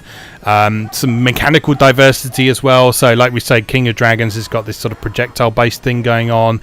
Several of them have got interesting sort of RPG-style progression systems as you go through. So you earn experience, you get new weapons, get new items, magic spells, that sort of thing. I love Knights of the Round for that, because your characters actually change. Their sprites change as they level up. Their armor shifts, which I always loved. Yes, that's really cool. And the most recent one, I forgot the name of it. What's it called? Battle Circuit. Battle Circuit. I've actually never played that. Have you not? No. That's really cool, because that's got sort of the progression in that is not sort of experience based, so it's not based on your score, but it's currency based. So you sort of purchase upgrades between levels. And those upgrades are not just sort of boost to your stats and so on. There's also things like extending your combos and special moves and that sort of thing. So there's a lot of interesting choices to make in how you build your character in that one. So yeah, ton of variety, some really cool games, and they run really well as well. So the ports are flawless on the Switch version, certainly. I can't see them being any worse on sort of the PS4 version, certainly. But yeah, Switch version, 60 frames a second all the time, beautifully smooth movement. Even the online play seems pretty good. I've had a few laggy online games, but then I've had just as many games where the performance was absolutely flawless as well. So and it's just really cool to be able to play one of these games and someone just drop in and help out, because if you're used to playing these games solo, as I am, because I don't have any friends, at least not any friends who ever come and visit me, it's my experience with most of these games in the past has been playing them solo. So to have the ability for people to just drop in and start playing is great, just because that's the pure arcade experience. Exactly. Right there. Like someone walks up next to you, plops a quarter in, and suddenly they're in your game. That sounds like that translated perfectly to the modern day. Yeah. It absolutely does, and these games, they feel very different when there's more than one person playing as well. So I played all the way through Final Fight with a completely random stranger the other night, and it was a completely different experience to playing it through as a solo player. Just because you can sort of split up groups of enemies, you can sort of bail each other out of trouble. Yeah, bail each other out of trouble. Try and keep out of the way of each other, but occasionally accidentally deck each other in the back of the head. And then you've got things like the bonus stages, which get very competitive very quickly, like smashing up the car on the panes of glass and stuff like that. That's so much more fun with two people.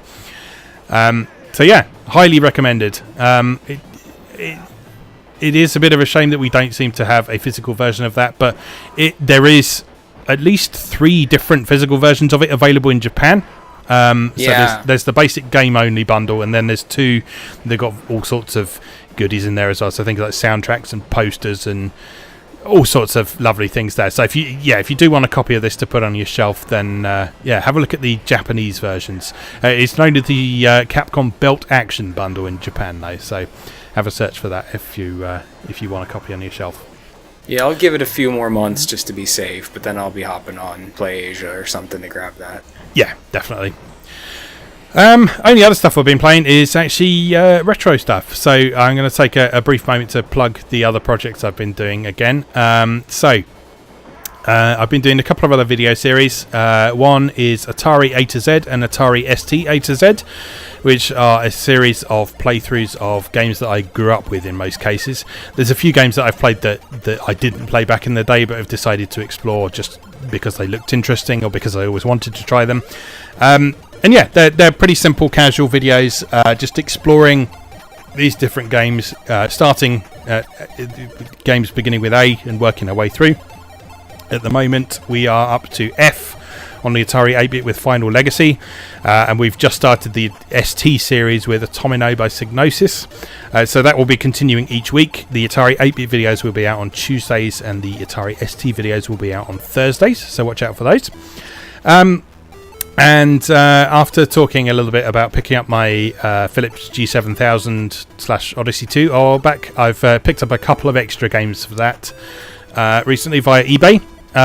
2 of probably the most well-regarded games for the system now, which are Pickaxe Pete and Crazy Chase. So Pickaxe Pete is it's a simple platform game. It's got a touch of Donkey Kong about it, in that there's a lot of sort of timing jumps and ducks to sort of avoid rolling and bouncing objects and so on. And the basic idea of it is you have a level that is a series of platforms that have gaps in them, and there are rocks appearing from 3 doors, and you can smash these rocks with a pickaxe. So you start each level with a pickaxe that lasts for a little while, basically makes you completely invincible. When 2 rocks smash together, they will either create a pickaxe, which falls to the bottom of the screen that you can go and grab, or a key, which goes to the top of the screen, which you can also go and grab. But they both disappear after a few seconds. If you grab the key, you can go out through one of the doors, and that takes you on to the next level, gives you a score bonus. If you get the pickaxe, you're then invincible for a few seconds. You can smash up some more rocks, get some more points that way. And that's it. That's just a game. But it's really simple. It's really addictive. Like most of these games on the Philips, you have just one life. So you just have to get as far as you can, score as many points as you can with just that single life. And then it just immediately restarts after that. So you're straight back into the action after that to try and beat your high score. And it's one of the games on the system where you can type in rude words as your high score at the bottom of the screen. And that remains visible until someone beats you. So enjoy beating the score of 69 by penis. So... Anyway, the other game that I mentioned there was Crazy Chase, which is actually a sequel to a game called Munchkin. And Munchkin is also a very well-regarded game for the system, and probably one of the more famous games for the system. Munchkin is the game that got Philips and Magnavox into a lot of trouble with Atari, because it basically did Pac-Man better than Atari did Pac-Man on the 2600. It's the 2600 version of Pac-Man is notoriously bad, and Munchkin is a very good game. Munchkin was a take on Pac-Man where there were fewer dots on the screen, but they moved around the screen, so you had to actually sort of chase them as they got through, and the last one moved at the same speed as you, so you had to cut it off and so on. Oh, that's cool. It had a random maze generator, which was cool. It even had a maze editor, which is kind of amazing for the time, considering we're talking about a 4K cartridge here. No means of saving them, of course, because battery backup wasn't a thing, and there was no means of attaching external storage to this console, but you could create a maze and then play it. And then Crazy Chase was basically a sequel to this, so it was a similar kind of game, so it was still a maze-based type thing in which you were playing a character who totally wasn't Pac-Man, honest. But in this case, your job is not to eat dots, but there's a sort of centipede type thing going around the screen. They call it I think it's called the Dratapillar or something like that. And your aim in each level is to eat all of the segments of this centipede type thing. But you can only eat it from its like rear segments. If its head touches you, then you die. When you eat one of its segments, there are these two other enemies wandering around the screen, and when you eat one of the segments of the main centipede thing, they become vulnerable for a little while, so you can then go and touch them and start them spinning around, and that scores you more points. And then it's just a repeated cycle of eating a bit of the caterpillar, going and getting some points from these enemies, going back and forth, and that sort of thing, and scoring as many points as you can.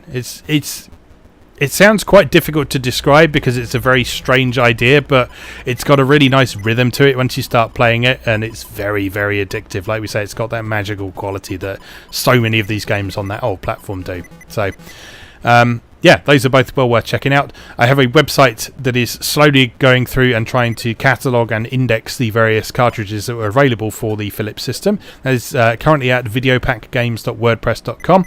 When I scrape some money together to get a domain name for that will be on its own domain, but it's currently on a WordPress site for now. Atari A to Z also has its own WordPress site where you can find all of the videos as they're posted. That is Atari A to Z, all one word, .wordpress.com.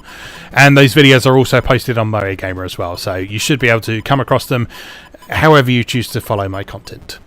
So, yeah, that is all the plugging and celebration of weird old retro games that no one's heard of done.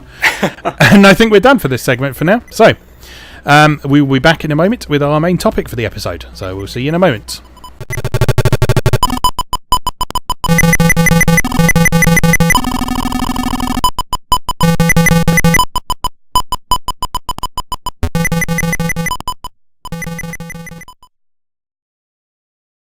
Welcome back.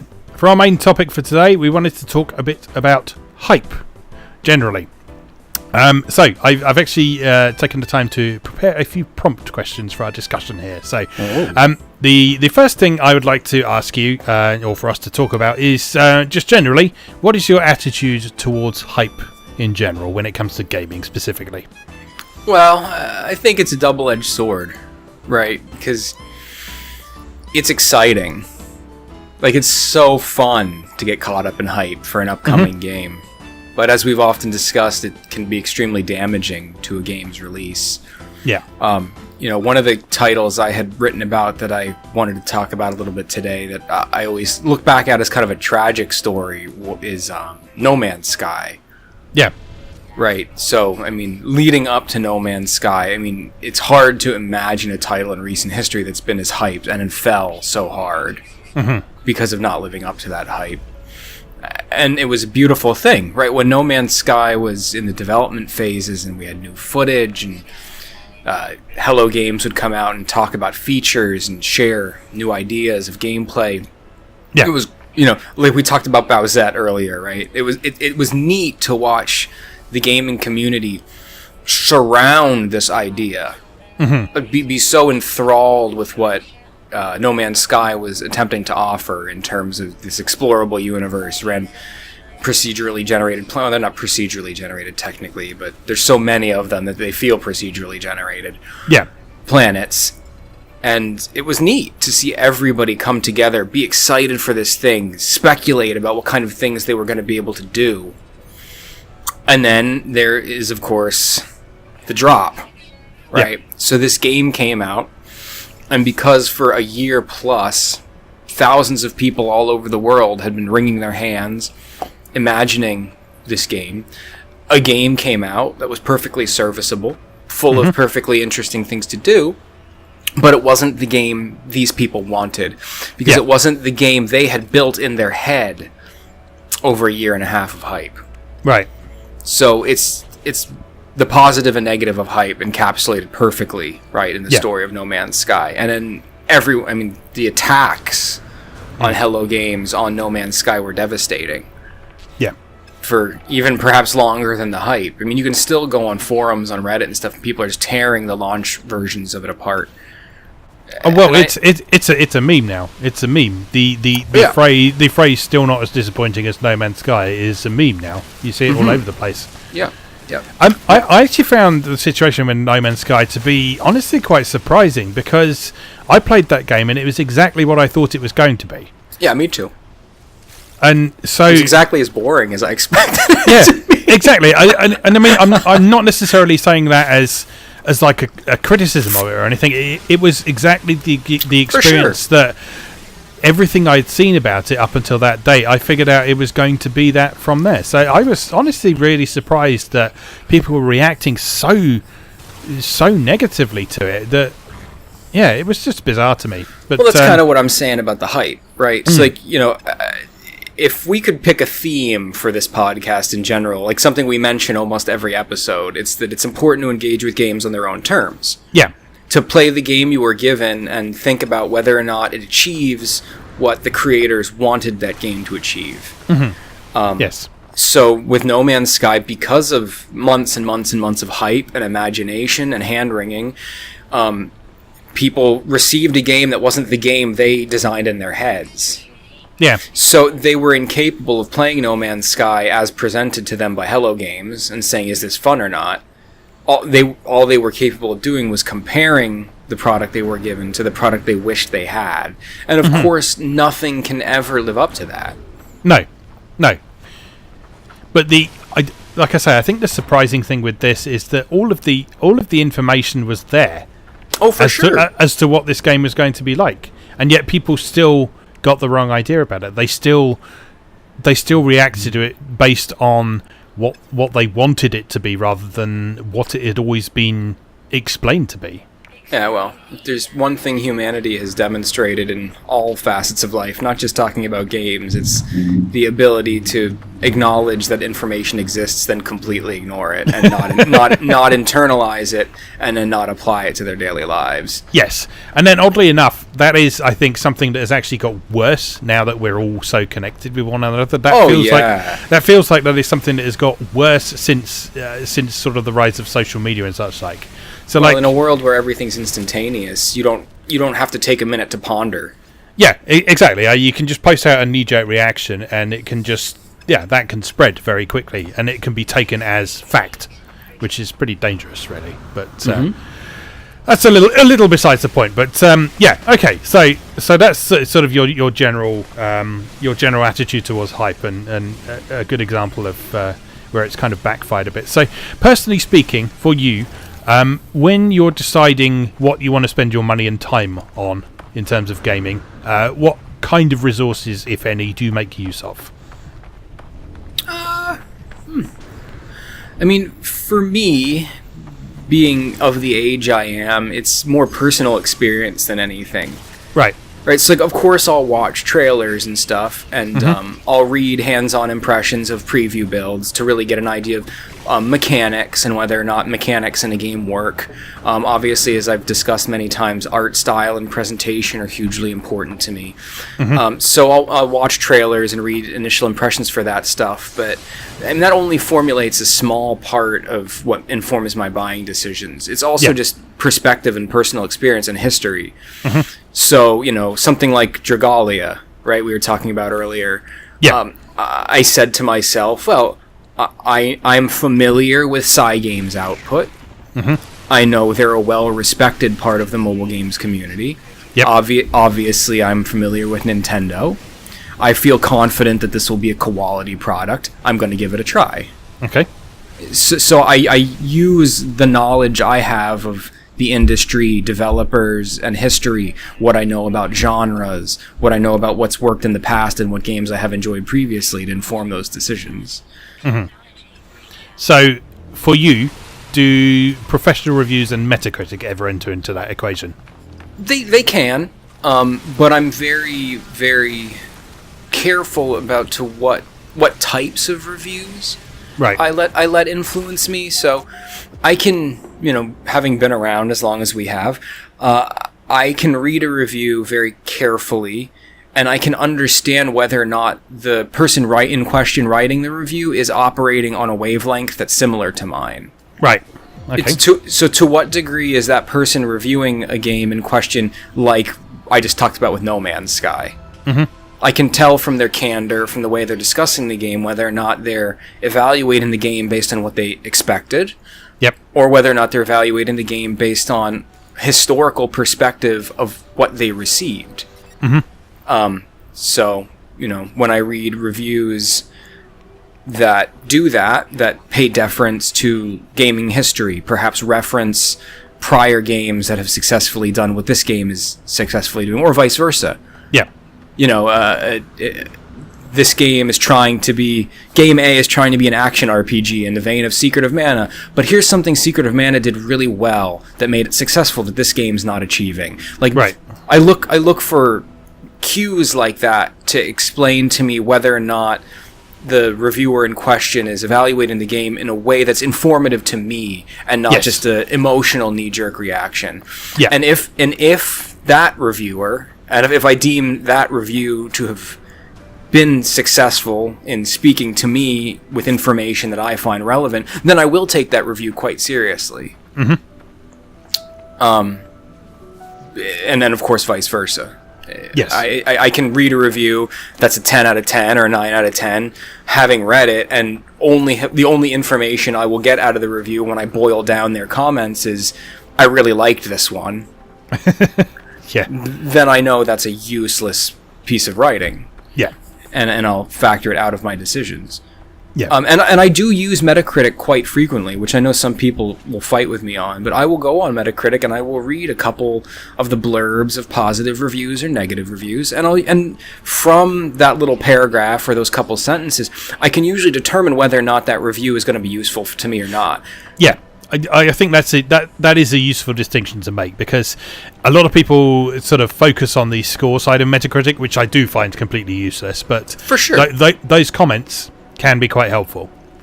As you say, from either getting an idea of the general tone of the review, or whether or not it's being fair to the game in question, and so on. So yeah, it's worth looking at a mix of those different comments in particular, even if you're not paying attention to what the scores are. So I was thinking about these questions as I was putting them together, and it occurred to me that I don't think I've read a professional review for several years now, like even read at all, full stop.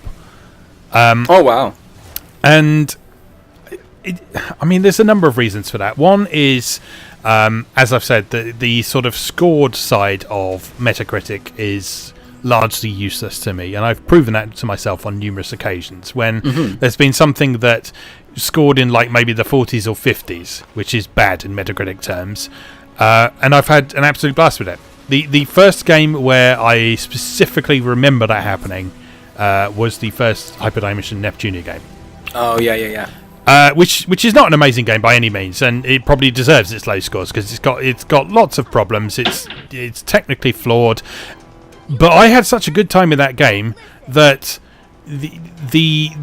the negative aspects of it didn't matter to me, and sort of that numerical representation of people sort of highlighting those aspects as sort of the most important thing about it, it kind of made the idea of a lot of modern reviews useless to me. So I'm specifically talking about professional reviews here, so I'm not saying I don't read anything about games, but far more valuable to me than someone who has got to churn out a review to a deadline for a professional site and get paid for it are the actual experiences of people who are playing these games, maybe people who have played the Japanese version. So like the whole reason I became interested in rants and Evenical in the first place is because I have friends who played the Japanese versions or fan translations of them and told me about them. And because I know that in the past I've enjoyed this similar kind of games to these people, I trusted their opinion and the things they had to say on it. And they write blog posts on it and they write tweets about them and that sort of thing. And so everything I heard about those games, I knew I wanted to try them. And so the moment that the official localizations came out, I was all over them. And lo and behold, I really enjoyed them. So I mean, I think these days, for me, certainly, and I know I'm not the only person who feels like this, I feel like word of mouth and direct contact with people who whose opinions you trust, not necessarily opinions that you agree with, but opinions you trust, is probably more important than what we are getting out of the sort of traditional review structure at the moment. So that's my take on whether or not reviews and stuff are more useful. I mean it's a whole completely different discussion to get into things like scores and stuff, but sure. So I'm thinking specifically about the actual content here. So that's my response to it, and it's also what I sort of strive to create with the things that I write as well. I try and write specifically about the game. I try and sort of specifically find the things that I've enjoyed about it, highlight those things, those aspects of the experience, acknowledge flaws where they exist by all means, but I just don't think for me personally, there's a lot of value to something that is excessively negative towards something. I think it's more valuable to me to sort of find the positive aspects and things that, hey, this might have this problem, but here are some reasons you might enjoy it. Sure. I mean, I like the classic, they call it the crap sandwich approach. Yeah. Right. So there's nothing wrong with highlighting flaws, but I always like to surround them with here's something that worked, here's something that doesn't work. Yeah. Here's something that is so good that it makes up for the thing that didn't work.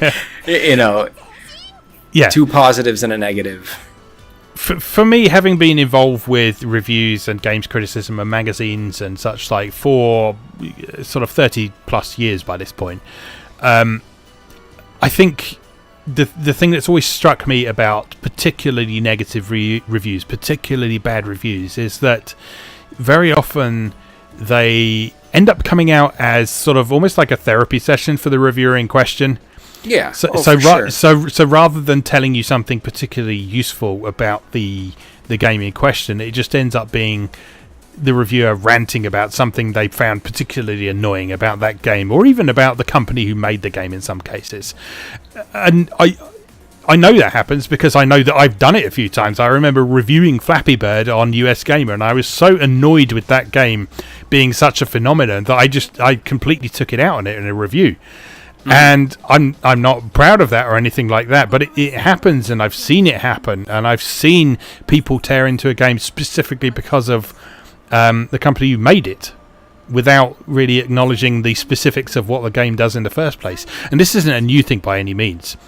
Like I say, me and my whole family have been involved with writing reviews for various types of things for sort of 30 plus years. Back when we worked on old Atari magazines, I remember me and my dad and my brother all writing negative reviews for things. And those bad reviews often ended up in that sort of, here is my list of grudges against this product thing. And it's not really helpful to anyone. I mean, it can be amusing to read, but in terms of actually providing you with information that is helpful, less so. Yeah, I mean, the very structure of professional criticism is unfortunately shoehorned to that, because God forbid you get assigned to criticize something that you immediately don't like, right? Yeah. So it's one thing with film, where you're done with a movie in 2.5 hours at most. Yeah. But God forbid you as a critic are handed a JRPG, and an hour and 15 minutes into it, you don't like the combat engine. Yeah. And then what is the next 35 to 50 hours of your life consisting of? Yeah. Like, how can you possibly write something constructive or informative when you've just had 30 plus hours of your life wasted on something you knew an hour into it you didn't like? Yeah. Like how can something informative and balanced emotionally ever come out of that experience? Mm-hmm. Like in most cases, I have a lot of sympathy for critics who are forced into those situations. Yeah. Because I'm not a professional, right? So like, I live my life with video games in just a joy bubble. Yeah. And if I encounter a game I don't like, like hour and a half into it, I say not for me, and I pop my copy up on eBay and I get on with my life. Yep. Like, I can't imagine a world where I'm forced to do that. It's one of the reasons, despite having a master's degree focused on professional criticism, I chose not to pursue it. Yeah. Because I said to myself, this is a life that will just force me to hate the things I love the most. Yeah. And I couldn't do it to myself. Yeah. Definitely. All right. So, advancing on from that discussion there. So, I've got two related questions here. First of all, can you think of any examples where excessive hype towards something put you off wanting to try it? We've already brought up one example already, I know, but yeah. So, times when excessive hype put you off something.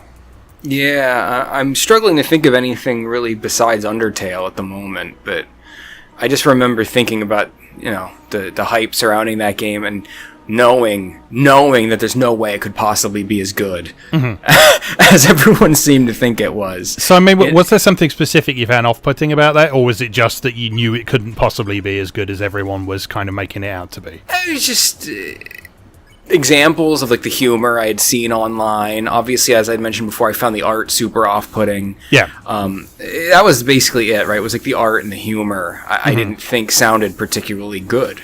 Yeah. And so I said, this is not a product. This doesn't appear to be a product of the quality that everyone seems to think it is. And I don't think it is. I'm loving it. I'm really enjoying it. But do I think it's this explosive thing that that the fan community thought it was? No, I don't believe so. I mean, I look at how much fan art and stuff surrounds certain characters, obsessed people are with certain characters in these games. And these are characters, they have 2 paragraphs of dialogue. Yeah. I don't understand the hype.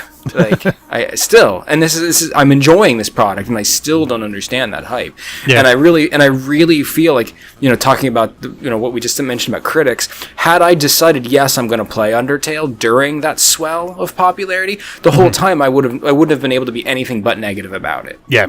I would have been like, why are people loving this character so much? This character has 4 speaking lines. I don't get this, and I just would have been angry about it the whole time. Yeah. Yeah, I think that's fair. I think with something like humour as well, it's quite a difficult one because very often people will share things that are sort of the culmination of something that ended up making them laugh, but out of context, those things just aren't funny. And I think probably the most obvious example I can think of that, I've actually managed to remain fairly Undertale spoiler free up until now, so I actually haven't seen much dialogue and stuff from it. But probably the best example I can think of that happening is, do you remember that mobile game a few years back called Sword and Sorcery? No, it was I'm familiar with it. It was a mobile game called that was it had a soundtrack by. Let me look it up actually, so I don't give incorrect information. But it was a big deal at the time. It was a mobile game that had a very distinctive pixel art style. It was a distinctive pixel art style that I actually kind of hate. It was this sort of bandy-legged hero type thing. Sword and... Yeah, okay, yeah. I know what you're talking about now. Yeah. Okay. So it was by Super Brothers and Capybara Games, with music by Jim Guthrie. So all of those people were sort of well known in the indie sector at that point, and everyone went absolutely crazy for this game when it was released on mobile. And one of the features that the original mobile version had was the ability to tweet out to the current line of dialogue that was on screen. Okay. And my God, Twitter was full of out-of-context quotes from this game for a month, and it was just infuriating, just because none of them were funny, because they were obviously part of a longer speech of some sort. Sure. But people were just like sharing the last line of that dialogue, and it just became so utterly infuriating that I just never wanted to see that game ever again. And by the time I came around to trying it, I was so annoyed by the tone of these lines that I had seen out of context so many times that I just couldn't enjoy it. That's exactly where I was with Undertale. Yeah. But now that I'm playing it, I'm a genuine laugh out loud moments. Like, I'm super loving it. So, wasn't the case with Sword and Sorcery. I hated that shit. I'm not with you on the art. I love the art. I could look at screenshots of that game all day long, but the game's rubbish. Yeah. But yeah, that was sort of one of the biggest examples I can think of that. But most AAA stuff I end up getting hype fatigue from as well these days. For sure. Just because there's so much coverage of stuff that doesn't need that much coverage. Oh yeah. Basically, and so yeah, a lot of people are probably familiar with sort of various ways that outlets like to sort of bait in the clicks with articles about a popular game and so on, but a lot of people don't realize that even extends to things like guide content and so on. So sort of towards the end of my time with US Gamer was sort of putting together a partnership with Prima Games, and so a lot of content on US Gamer at that point became this guide content from Prima Games, because it was a fairly transparent attempt to get people who are Googling, how do I defeat so and so in Dark Souls, to the page. And all that does is it just adds to the noise over a particular product, and it just means that people's brains and senses are so saturated with stuff about a particular product that it for me, certainly, when my brain gets oversaturated with something about one topic in particular, I just switch off. I just have a saturation point where it's like, no more. I don't want anything to do with this at all. And well, you're already full up. Yeah, exactly. exactly. Why engage with it? You're already full. Yeah. There's always something else you can walk away from. Yeah. And walk away from that and go to. And it just seems kind of counterproductive to me, because I'm sure I'm not the only person who feels like that. No. There's got to be people who are sick of reading the same stories about the same games all the time and so on. There are so many games out there now that you can write about something different every day. But we end up getting articles about the same big games all the time. So I think young people have a greater capacity for it than we do. Yeah, quite possibly. When they're wide-eyed and non-jaded and full of energy, like their ability to put up with this stuff is probably much greater. I don't know. If I see one more article about the goddamn new dogs in Fortnite, I'm going to hang myself. Oh, but you can read about testicles in Red Dead Redemption 2 instead then. Oh, okay. They respond to the weather. But jiggly boob physics are wrong, so... Well, yeah. But temperature responding testicles are absolutely fine. Anyway, I don't want to dwell too much on the negative side of things there, but yeah, that is basically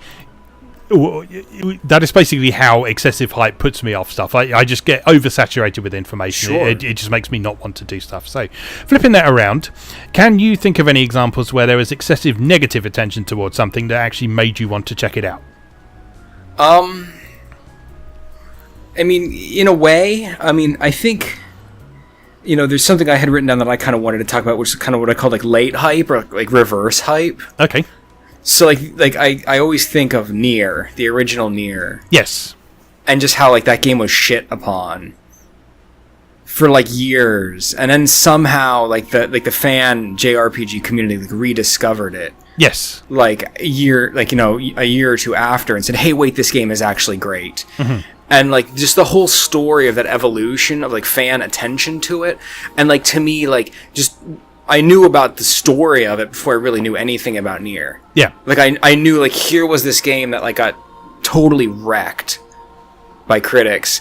And then I knew the whole history of like the fan community discovering it and then enthusing about it like later, and understanding that evolution made me want to play it all the more. Yeah, like on knowing that here was a game that was torn apart by professionals and then but then fans love, and here's why. Like, that bell curve as a point of history made me really excited to finally try the game. Yeah. So I think that's a pretty good example of that. Yeah, that is a really good example. I played near sort of in between those two data points, if you like. So I played it sort of roughly between the reviews that were panning it and everyone suddenly deciding it was this great masterpiece. It was quite interesting because it was back on the old podcast I used to do, the Squadron of Shame podcast. There was one of us happened to mention that they'd been playing it and they'd found some really interesting things about it. So we decided to make it one of the games that we'd play through together and then discuss on a podcast. And yeah, every one of us who played it, we were very pleasantly surprised by a game that had an incredibly mediocre reception. It wasn't even an especially negative reception that Nier had. It was just a mediocre reception. It was just it was just like, oh, this game's all right. It's nothing special. Like they tried. Like, that was kind of their response to Nier. But then we played it and it was amazing. Yeah, and that was just a really strange example of like you say, reverse hype or late hype is a really interesting way of looking at it, and that happens with quite a few things these days. There's stuff sort of comes around for a second win. Sometimes all it takes is like a random meme to start off the popularity of something again. Someone will make a random silly image macro edit of an old game or something like that, and that will suddenly get everyone back into it. There's other stuff that like otherwise wouldn't be heard of. Things like VR chat on Steam. People wouldn't have heard of that if it wasn't for people sharing all stupid Ugandan Knuckles memes and stuff like that. It's very strange. For me, an example specifically of something getting negative attention that made me want to try it has to be Dungeon Travelers 2. Oh, yeah. Because my first contact with that game was Polygon saying, "This is porn. Ban it." Pretty much. Yeah. I remember that. I remember that whole story. See, I didn't come to that game that way because I came to that game as a fan of Sting. Yeah. So I knew I would like it because I knew it was developed by Sting. Yeah. See, at that point, I wasn't familiar with Sting at all, and I remember having a conversation with you where you explained the virtues of Sting, and that just made me more excited for this game. But yeah, the initial reaction to this game was just so overwhelmingly negative, and it seemed to come from a position that was just unwilling to engage with it in the first place. And it just made me think, well, no, it can't be that simple, can it? So yeah, sure enough, I checked it out, and it's one of the best role-playing games I've ever played. It's incredible. It is one of my favourite games of all time by this point. And yeah, it just amazes me that I came to that game precisely because someone said, it is awful, you should ban this, Atlas can do better than this. And yeah, it's just a prime example now of how your tastes can diverge from the mainstream, and you're not necessarily wrong or anything, but you just have a different outlook on how things are. And as we've said before, it is so important to judge things on their own merits, not on hearsay, not on reputation of sort of art style or anything like that, but take the time to engage with it yourself and make up your own mind about it. If you still hate it after that, absolutely fine. But yeah, relying purely on negative attention and refusing to try something is, yeah, it's a personal bugbear of mine. I kind of have this joke that I go through with myself because no one else will appreciate it. But like, whenever a game I'm really excited for comes out, we were talking about Metacritic. And one of the first things I always do is look at Metacritic, and if it's a game I'm like super excited for, if it has a green, like an 85% or higher, I'm like, uh-oh. Like, if I log into Metacritic and like the JRPG-X that Chris is really excited for has a 65 and it's yellow, and I'm like, all right, I'm gonna like this one. I'm gonna like this one, because if it's green, it just means a shitload of news outlets who I don't respect loved it. Yeah, and it also means that they're going to be spouting stuff like, "Oh, this is the grand return of the JRPG. They've been dead for 20 years." Yeah, like perspective-free garbage. Like I triple dog dare you to go read reviews of Dragon Quest XI. They're like pain. They're painful. Yeah, I've seen a couple. That was enough. I just can't bring myself to look at any more. It's like the ultimate drinking game is to buy a bunch of booze, read Dragon Quest XI reviews, and every time the word traditional comes up, Yeah. Well, we've had this discussion before, haven't we? And I regret my past outlook on Dragon Quest, as we've said. But it is entirely. But you let those impressions take you there, right? Yeah. That's exactly what we're talking about. Yeah. Yeah. Only when you engaged with it on your own terms, separated from all the ballyhoo, were you able to actually respect Dragon Quest for what it really is. Yeah. For how wonderful it really is. Yeah, definitely. But yeah, that's the Chris's Metacritic yellow game. I play it. I play it all the time. Honestly, this game. Honestly, I'm pretty sure I do something similar. Yeah, like I say, I don't pay attention to the actual scores themselves, but sort of like I know there are certain words and phrases that people will use that will make me know that I'm going to enjoy something. In most cases, no, we know what we like, right? We're grumpy old men, and we know what we like. Yep. Yeah, it's I just watched the original 1984 Transformers movie in a theatrical showing this week. One of my favorite movies of all time, and Cup, like the stereotype, like experienced old veteran Transformer, just goes experience. that's my. Like, some place reminds you of every place else. They make fun of him, and he goes, "Experience. You need to get some. Like, use it. Like, you'll be lucky. You'll be lucky enough to live to get some." Like, I just know from history. Yeah. From having studied and played games for my entire life. Yeah. Definitely. All right. Okay. Last prompt for you then, and I'm putting you a bit on the spot here. But can you think of a game that you love that no one else has heard of? Oh boy, it's so hard because, like, to find no one else, right? I mean, all the games I really, really like have, some kind of fandom. Yeah. Like we mentioned Sting earlier, and I love Sting's Department Heaven series of RPGs, and I feel like those don't get talked about at all. But to say nobody has ever heard of them is probably well. Okay, let's define that as doesn't get talked about much then. Oh yeah, well then I love Sting, and I love Sting's Department Heaven series, which is Riviera, Yggdra Union, Knights in the Nightmare, and Gungnir. And they're beautiful, wonderful games with unique mechanics, incredible art presentation, incredible soundtracks, but I do feel like they were relatively well received when they came out too, because they were so unique that people who were tired of other games gave them the fair shake because they were so special at the time. Yeah, stuff I like that nobody's ever heard of. That's tough. That's really, really tough. And there's a lot of like weird little shooters and stuff I love from like back in like the TurboGrafx days and stuff that are just weird.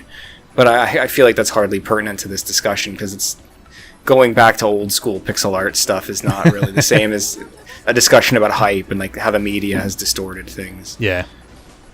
No, I don't think I have an answer for you on that one. That's okay. No, it is quite a difficult. It is quite a difficult question, isn't it? So, and I mean, I think when you consider this sort of thing, it just has to be something that just for whatever reason just hasn't had the attention it's deserved for one reason or another. And I've brought up a few examples over the course of this episode. So, that strategy RPG, Atelier the Eternal, I mentioned earlier, is a good one. That's not very well known.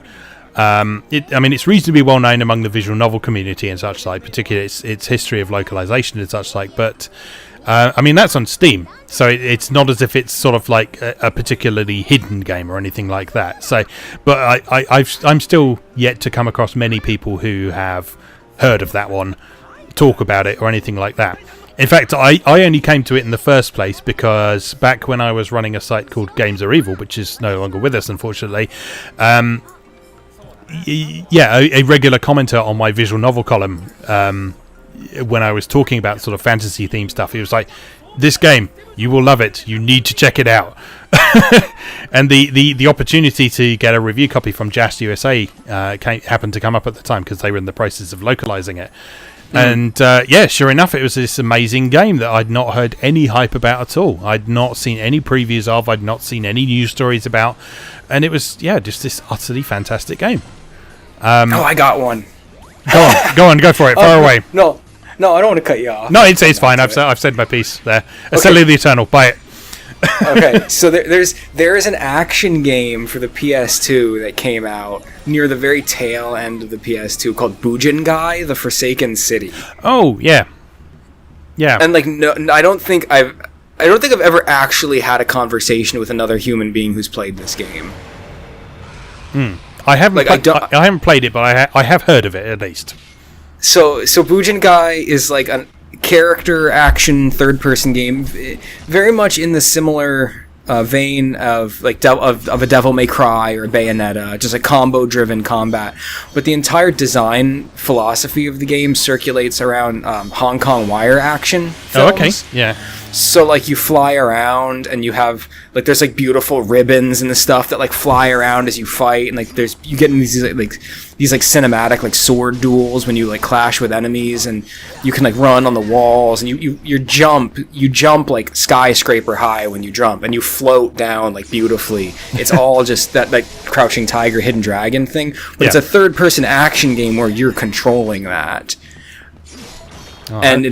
And it's made by Red Entertainment, which has been around forever. Yeah. And it's beautiful, and it has an incredible soundtrack, and the main character is based off that Gact guy that's really popular in Japan. Oh, yeah. So it's awesome.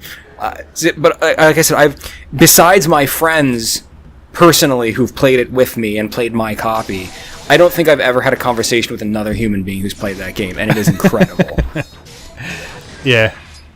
Yeah, like I say, it's not a game that I'm familiar with, but I have at least heard of it. I remember hearing the name of that, but I don't remember the context or anything about the game itself. But yeah, that sounds really cool. I have to... It's pretty great. See if I can source a copy of that from somewhere. For sure. All right. Anything else you'd like to mention on the subject? No, I mean, I think that's it. A lot of the stuff, I kind of thought of. We had mentioned in prior episodes, just like how unfortunate both of our initial reactions to Last Guardian was. Yeah. And how much I'm very much looking forward to coming back to that in like another year or so. Yeah, same. And evaluating it on its own terms, because I bounced off it real hard because hype took me away on it. Yeah, absolutely. Yes, I've got a few things on my shelf that I've been deliberately not playing straight away just because I want to come to them kind of fresh with beginner's mind and such. Like I was actually talking to a guy on a YouTuber that I watch called Classic Gaming Quarterly. He's someone different. Okay. And he picked up a bunch of like old Commodore 64 games and stuff and shared a photo of them, and I happened to see one of the games amongst there was Buck Rogers' Planet of Zoom, which is a great game. I don't know if you're familiar with it. It's a really old Sega game. It's like a sort of proto Afterburner / Space Harrier in that it's sort of behind the ship and you're flying through gates and stuff like that and shooting things down.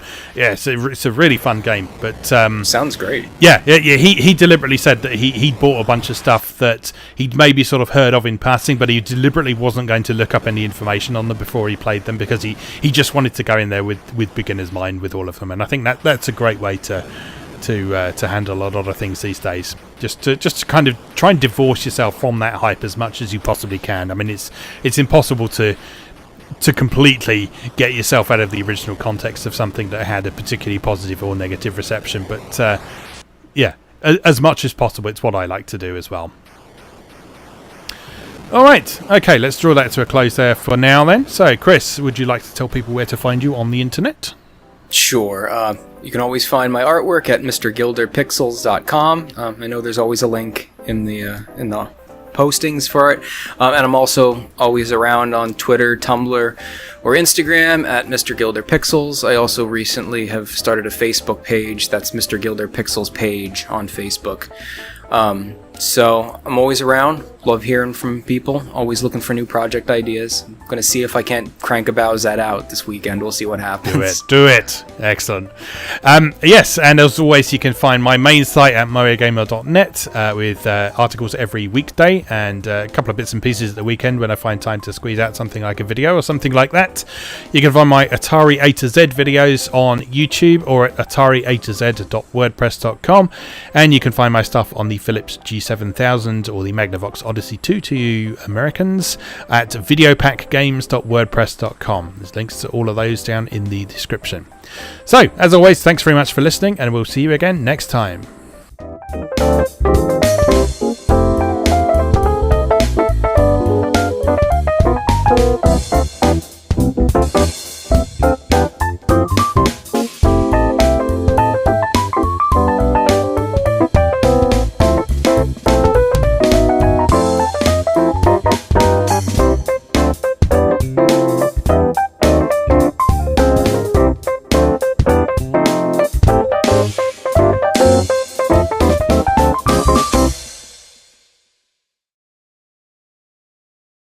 Thanks for watching.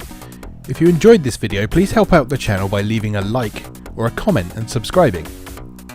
Be sure to check out MoeGamer.net for new articles on Japanese and Japanese-inspired video games, new and old, every weekday. Every month, MoeGamer features an in-depth exploration of an individual game or series as its cover game, so be sure to check the archives to see if your favourite has had a deep dive yet. If you'd like to support the site directly, please consider becoming a patron or buy me a coffee. You can find links to do both down in the video description. Thanks again, and I'll see you next time.